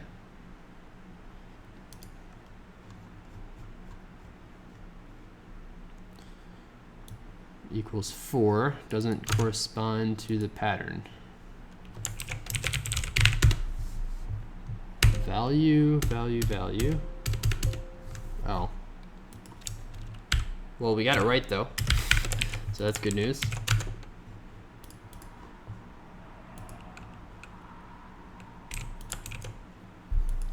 Or we got the sample right. So now the real question is, do we get anything else right? Well done, sir. AC one properly. How many pretests, Mike? 40 pretests. I'm happy with that. All right. Well, good set. That was fun. Yeah. Not bad, not bad. I had 2 wrong answers, so I don't know. If Madigan solves it, he might be able to beat me, but solid. Okay, cool. Yeah, fun problem set. I enjoyed it. How did my friends do? All right. Kind of as is would be expected, although what's going on here? No idea. Okay, anyway, yeah, I guess we'll go over solutions in just a minute. What did I think about the problems? They were kind of implementation heavy, to be honest. I don't know if that's bad or good. I've noticed maybe recently there's kind of been like a shift towards less implementation heavy problems, especially on Codeforces. And I think like those are usually more fun to answer. So there's like a fire truck or something outside. But they're more fun to answer, I guess. But the problem is like they don't do a very great job at preparing you for other stuff. So like if you look at like CodeJam or Hacker Cup or most ICPC things, most of those have a little bit more implementation. So if you have only like super puzzle heavy problems in Codeforces sets, it kind of becomes its own thing. It becomes like a puzzle challenge, which is fun. I think those are like the most fun sets. But also like you can't have only those, especially for Div 2 contests where you have to teach people how to code. So yeah, maybe that's just a little bit of philosophy. But like, especially for like educational contests, I think these problems would be like really good. They were pretty original, I guess. So E was an original interactive problem. I liked it. What was 3 sequences? I forget. Oh yeah, this one was really good. Or pretty good, I guess. It was good. I thought when I first read it, I'm like, oh, yeah, that's a cool problem. C was just kind of implementation heavy. Like for me, it didn't really require any thinking, but it did require quite a bit of like typing, I guess. B, I don't know. B is kind of one of those classic, like it's not hard, I guess, but you have to come up with a good way of coding it that isn't gonna wind up killing yourself. So yeah, that's not bad. And then A, I don't know. I didn't have a problem with A. I thought it was all right. Not amazing, not terrible. No real comment on that. So yeah, good set overall. I liked it. Cool. Let's go over solutions. So problem A.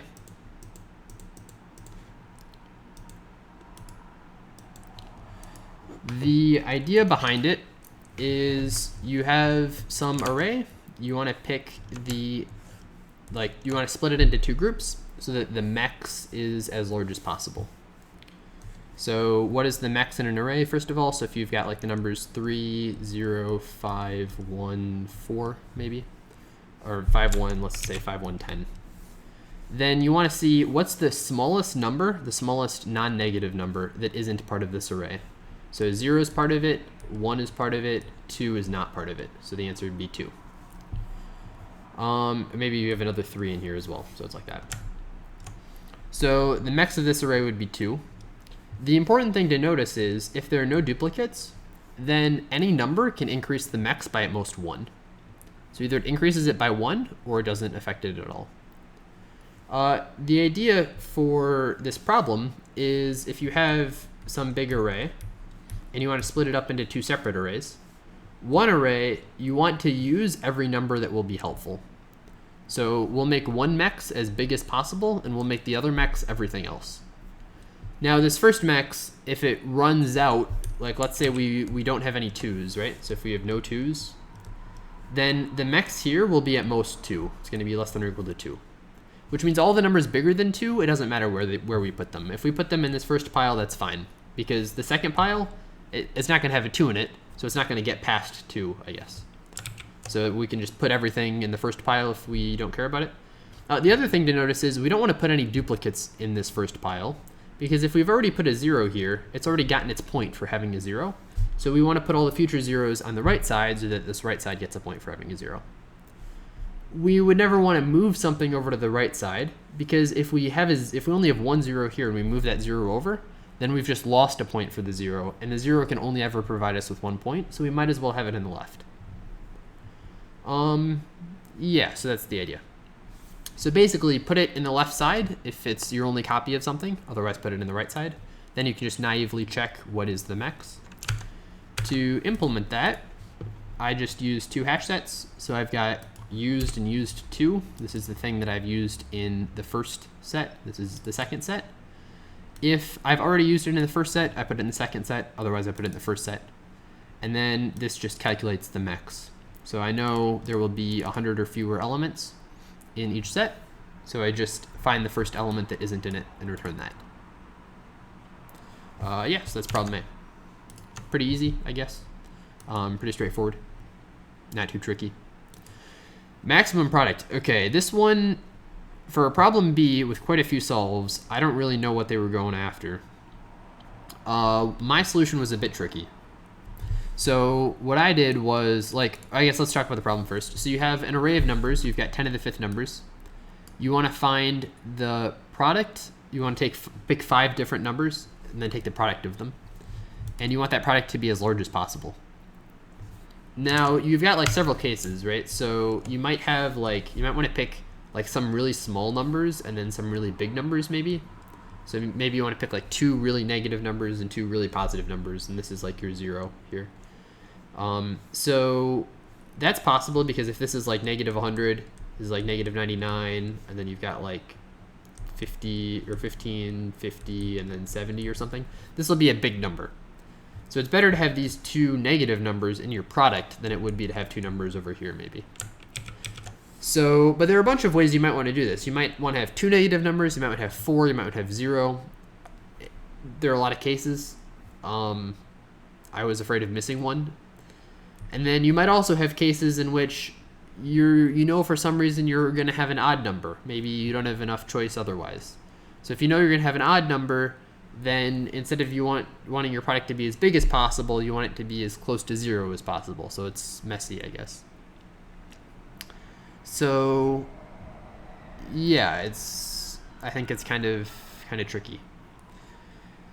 So basically, ooh, am I gonna get hacked on this? I might get hacked. I don't know, I might get hacked, but I might not. Here's the observation that I made. There aren't that many numbers that matter. Probably most of the numbers that you're gonna pick are gonna be either the small numbers or the big numbers. So what I did is I just took the smallest 5 numbers and then the biggest 5. You could probably take the smallest 10, biggest 10. And then I'm like, all right, we're gonna try every subset of these. So that way, in case you want some small numbers and some big numbers, then I'll try that as long as you pick 5 of them. If you want lots of small numbers and then 1 big number, then you'll try that as well. And it tries most of the combinations. I also special case 0, so if there's ever a 0, I say you can also have 0 if you want. But that shouldn't matter, I don't think. You shouldn't even need to do that. I won't go over too many details of the proof why you don't need to, but I think it's just kind of an argument of if you have freedom, then you can always use it to make your product positive. So, or if you can't make your product positive, that means one of the biggest numbers will be a 0. So you don't need to consider that case anyway. So for some reason I sort. So I sort all the numbers. This ruffle sort, all it does is shuffles the numbers, or ruffles them up, and then it sorts. The reason that it shuffles is because arrays.sort can be n squared. If on this like one random case, or there are a couple random cases, but it's not random. On a couple very specific random looking cases that are like very specifically constructed in order to make it fail, it can be n squared. If you just shuffle it randomly, that's not going to happen. So anyone who tries to hack me, I'll shuffle it first. They won't actually be able to hack me. But yeah, so I shuffle it, and then I look at the smallest 5 things and the biggest 5 things. Then for each of those, I try all bit masks. So I try like all 2 to the n things, 2 to the 10. And then I only count things that use exactly 5 of those bits. Integer.bit count will say how many bits are 1 in this bit mask. And then I iterate through all of the things, and I add it to my product if I need to. All right, so yeah, that's problem B. So I've got something in my eye. Yeah, very cool. So I hope that's right. That's probably the solution I'm most sketched about. But past samples, so must be right? Okay, problem C, link cut centroid. So the idea behind this problem is you've got a tree, and you want to make sure there's exactly 1 centroid. And you can do that by making a modification to the tree. You get to cut one edge and then link one other edge. So here is your tree, for instance, maybe. In this case, this is the centroid. But it might be that you add some more nodes to the tree. It might get a little bit more complicated. 1, 2, 3, 4, 5. 1, 2, 3, 4, 5, like this. So maybe this is your tree here. And in this case, there are 2 centroids. You've got both this node here and this node here. Either one of them would leave you with a subtree of size 5, or size 6, I guess. So now the question is, how do you make one of them a centroid for sure? Well, the answer is, let's pick whichever one we want to make the centroid. We just want to find one leaf node in this subtree. So we can find any leaf node. Let's say we want to pick this one here. Then we can add this leaf node as a child of this node here. So what that will do is it'll decrease the size of this subtree by 1 and increase the size of like this subtree here by 1. That will make this the only centroid. So that's like a for sure way of doing it. You have to be a little bit careful in the case that's like the 3 node example, for instance, because the way you check if it's a leaf, like you have to be careful with that, because if you root your node here, this might be a leaf.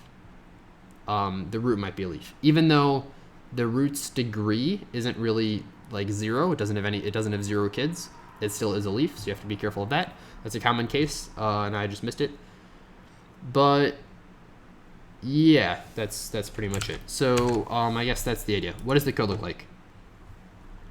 Yeah, mine's a little bit messy. I've got one array for all of your edges, and then one array for all of your edges that don't delete your parent edge. Man, I swear I fixed that. All right, one sec. Cool. So, yeah. So, code. What does code look like? That's where we were.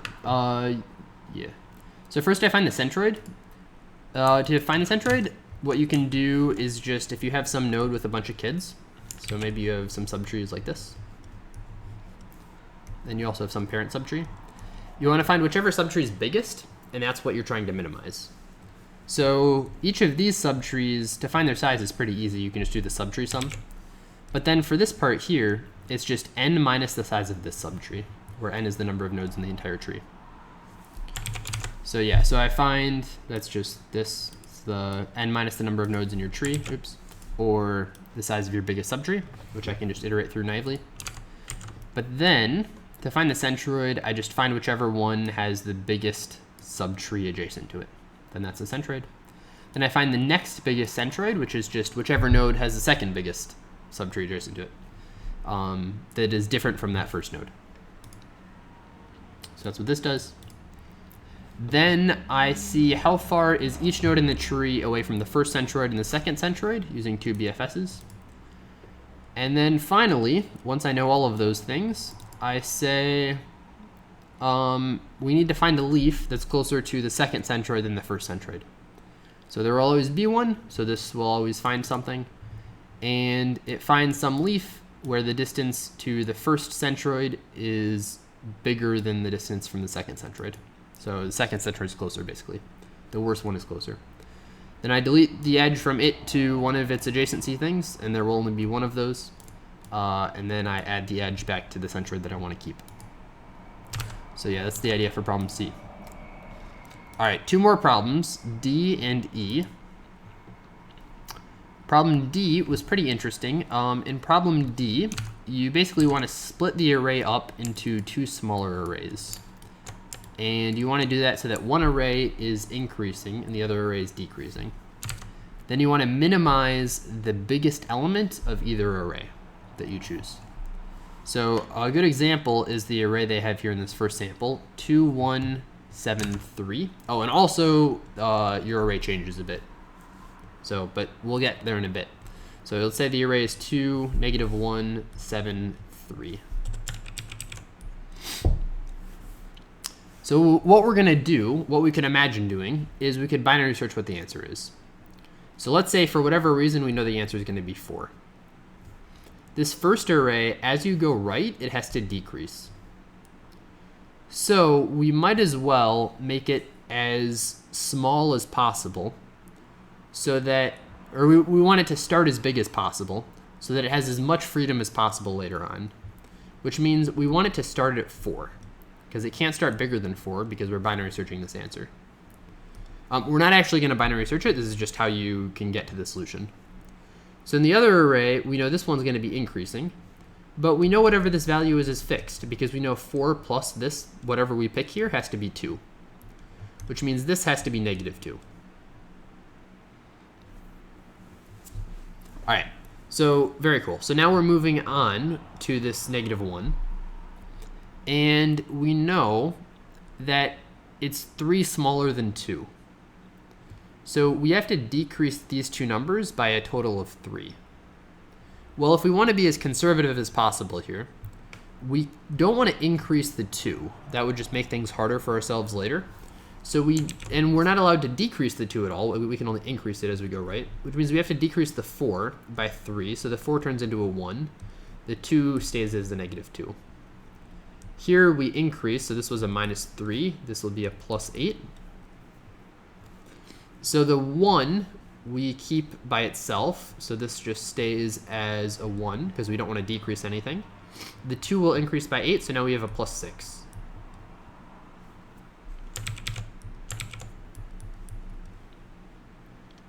And then one more step here. Here we have a -4.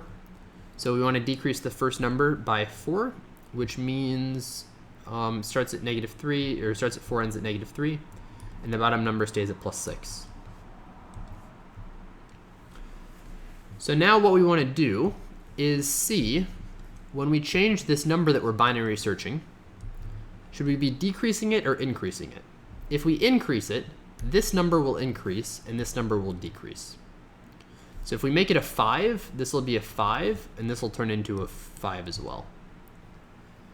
If we change it in the other direction, the opposite thing will happen. So if we decrease it, this 4 will decrease and the 6 will increase. Now, all that matters in this entire chain of events here is how many of these these differences. That's the relevant part. So we care, what is the sum of negative differences and what is the sum of positive differences? So that makes our modifications pretty easy. We don't need to worry about this entire array. In fact, we can process this whole thing in order 1 if we know the sum of the negative differences and positive differences, because we're just adding them all together. So that's the idea. We're going to maintain what's the sum of the negative differences and the positive differences as we do all of our queries. And one thing you can notice is when you have some array, if you've got some array that looks like this, so let's say it's like you just have a bunch of numbers. if you range add to all of these, so let's say you do +3 here, you change this difference by some amount. So this difference you increase by 3, and this difference you decrease by 3. But none of these differences you affect at all. Which means if you're storing the difference array, all this range add is doing is it adds 3 here and subtracts 3 here. And that's it. So you can store just an array here and do these pretty simple operations. And then you can keep track of what the sum of the array is as you do all the modifications. Now I did it slightly more complicated, which is unnecessary, I guess. I just used a Fenwick tree to do this, and then I actually did a range update in a point query. But yeah, I was typing before I thought about it, which is usually a mistake. So yeah, that's the idea behind the problem. Every time we do a query, we store this difference array, and then we do modifications to the difference array. Every time we do a query, we can say, what's this, like, how does the sum change if we add 3 here and subtract 3 here? You have to be a little bit careful, because if you have, like, if these are your numbers, and then this is the array you pick, you don't actually add 3 to any differences, but you do subtract 3 here. So your difference array might actually change. Okay, cool. So yeah, that's the idea behind the problem. Is there anything else that I should explain? Not really. You can binary search this part pretty easily if you just keep track of whatever the first element is. So you need to keep track of the first element and the difference array. I'll go through my code. Now, my code might not be super helpful because my code uses the Fenwick tree like I mentioned, but it's still somewhat useful, I guess. So here is how you can do the binary search part. If you store this inc is how much you increase total, dec is how much you decrease total, and v0 is the value of the first element. So I know the value in the array you're going to pick is going to be pretty small. It's going to be somewhere between -10 to the 18 and 10 to the 18. Also, these two arrays that you pick have to be all integers, which adds like some additional constraint. I think sometimes, maybe, I haven't really thought about this, but it might be possible that sometimes you want 0.5s. So yeah, I'm not sure. And I also think it's probably possible you can just math this out. Like it probably turns into like a sum, you add some things, divide by 2 maybe, and then add the value mod 2. But I don't want to think about it when you can just code up the binary search pretty easily. So yeah, the initial value is whatever you're binary searching. That is, like I mentioned here, that was this 4. So the 4 would be the initial value. Then we can figure out what these two values are here, what this -4 and this 6 are, by just looking at the total decrease and total increase amount. We also know what this -2 is based on the 4 and the first element in the array. So that's how we calculate all of these. Then we care about the max of all 4 of these things, which is really just the max of this 4 and this -6, because we know this one is smaller and this one is smaller since the arrays are sorted in decreasing order. And then we can adjust our binary search range based on that. We just keep track of the best thing we see across the entire binary search, and then return the answer at the end. So that's how that works. In order to maintain these values, this is the part that I did a little bit more sketchy than I needed to. I used a Fenwick tree, and I store this at just says what's the value at a position, and this range update will add 1 to an entire range. So I say, this is like, I subtract out this decrease amount, and then I subtract out the increase amount, which is just like only one of these will be positive. Either it's a decrease, in which case the decrease is positive, or it's an increase, in which case the increase is positive. The other one gets maxed out by 0. So only one of these ever gets affected. And then I add the same thing back in here. And basically the idea is just subtract out this difference and then add the difference back in. So subtract out the difference, then change the difference, and then add it back in. That's how things change here. Yeah, you can just like pause and look at this Fenwick tree code, but this is just basic Fenwick tree stuff. You can also do this with the segment tree if you wanted as well, with range add, point query. So yeah, that's the idea. If you're not familiar with Fenwick trees or segment trees, There's a algorithms thread video on segment trees and a algorithms live by Matt Fontaine on Feno trees. Algorithms live episode 0. It's really good. So I'd recommend watching that.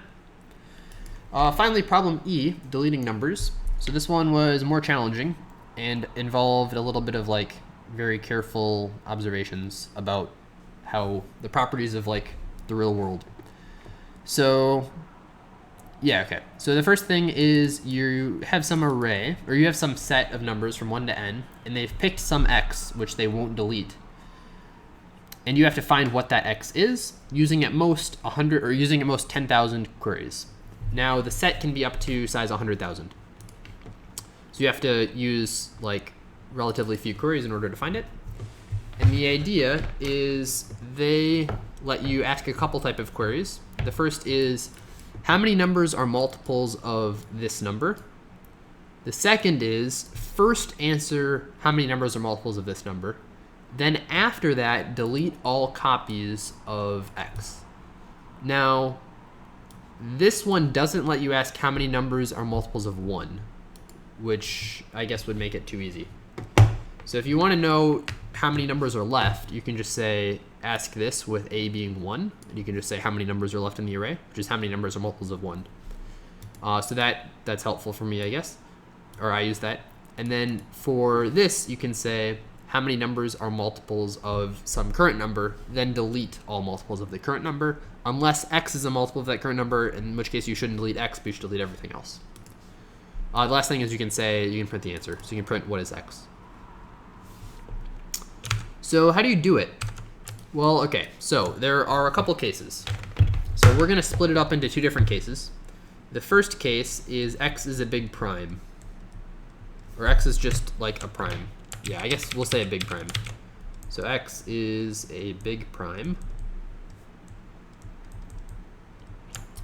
We're gonna have to handle that. The second case is x has at least one small factor.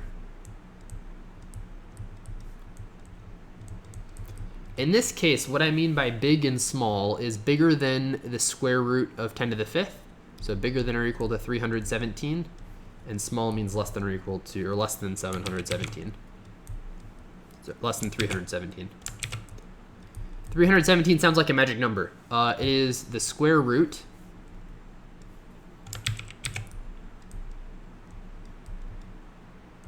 of 10 to the 5th.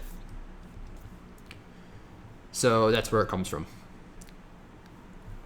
The nice part about this is that it lets us reduce our queries so that they just barely squeak under what they need to.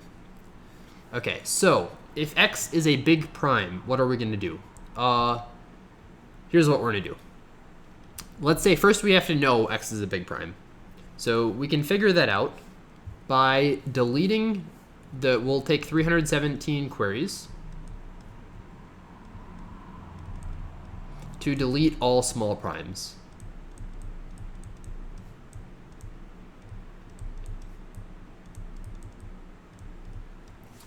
So yeah, so we take 317 queries, we delete all small primes, and then we take one more query to make sure that we haven't deleted x.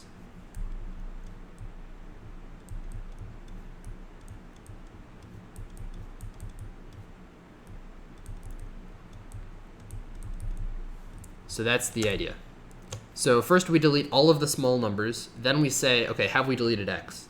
If we haven't, we know that we're in this group.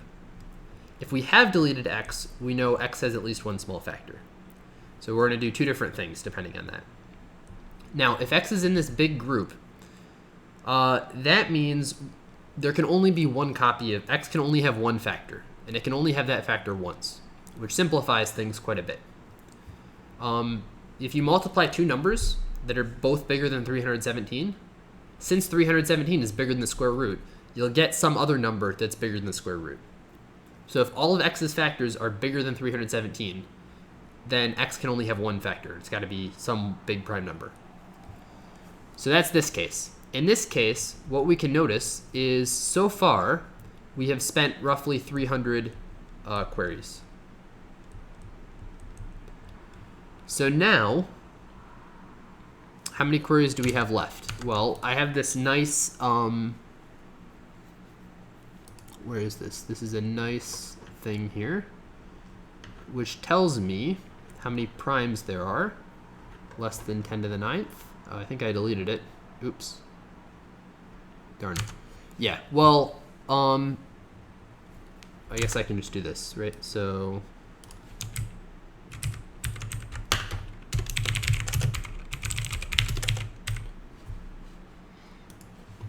okay, so there are 9,592 primes. Okay, so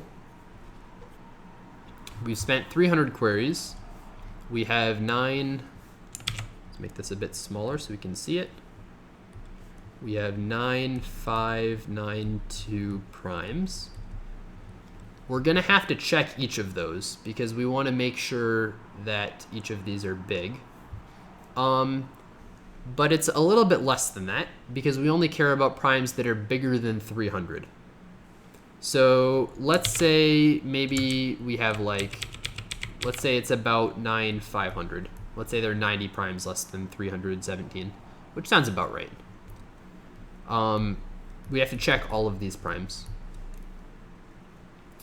So now that leaves us with 200 more queries. Now the nice part is we can spend these 200 queries in order to split the primes up into blocks of 100 primes. So what will happen is we'll delete 100 primes, and then we'll say, hold on a minute, was it in that block we just deleted? If it was, we can ignore everything else because we know it only occurs once. Then we can check every number in that block. So we'll spend these 200 queries doing basically square root decomp. So the idea is we've got a whole bunch of primes. We have almost 10 to the 4th primes. We've got quite a bit. We'll split them up into blocks like this. Then we'll delete this entire block. We'll delete all multiples of all primes in this block. This will take 3 queries. Then we'll add 1 extra query. We'll waste 1 query saying, was it in this block? If it was, then we go back through and we say, okay, which of them was it? So, yeah, that's the idea. Maybe it's not a super great idea to start with the small buckets. I guess this is a little suspicious. 72, let's just see if it ACs since we're right here anyway. If not, I can fix it in like 20 seconds. But yeah, that's the idea if it's a big prime. So now the other case is, what if it's not a big prime? Come on, how many test cases is this? There we go, good. Yeah, so this works out. You could probably do a little, you could squeeze it a little bit tighter if you needed to, but that's fine. So now the other case is, what if it isn't just one big prime? Well, that means in these first 317 numbers, we hit it at least once. So basically what that means is in all of the bigger primes, we can see how many numbers should we be deleting here, how many numbers should there be for us to delete, then say how many numbers are there. We know we should have already deleted our number because it has a small factor and we deleted all multiples of all small factors. So since there's one extra number that should exist that isn't, anytime we have a big factor, we can see, okay, whatever this number was, it has a big factor. So we can delete, or we can like add this big factor to the list of factors of our number. And then you also have to say, okay, for every small factor, how many times does that small factor occur? So what does this end up looking like? Well, we spend 300 queries, 317. It's not quite 317. It's the number of primes less than 317. So it's like roughly 250, really. This is, yeah.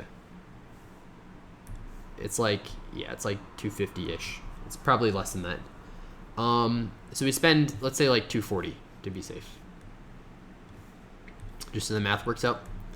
We spend like 240 queries saying, or deleting all small primes. Then we spend another 240 queries, 240 plus log n queries, saying how many times does a small factor occur. So we want to count how many small factors does it have, because it can't have many big factors, but it might have multiple factors of 2, for instance. So yeah, so this is like count each small factor.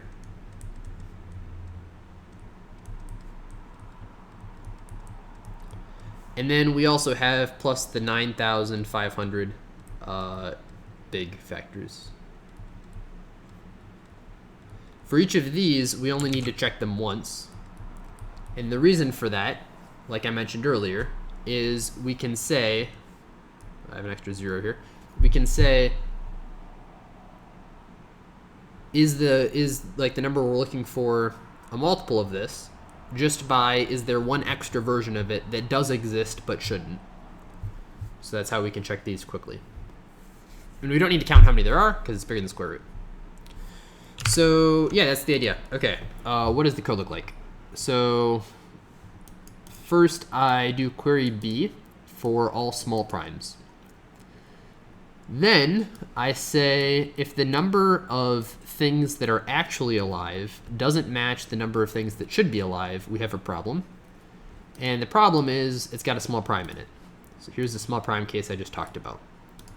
In this case, for all primes less than the square root, I count how many of them are there. I just do this naively by saying, okay, do you have a factor of 2? Do you have a factor of 4? Do you have a factor of 8, 16? Until they say no, then I stop and then move on to the next prime. So this will get me all factors of all primes.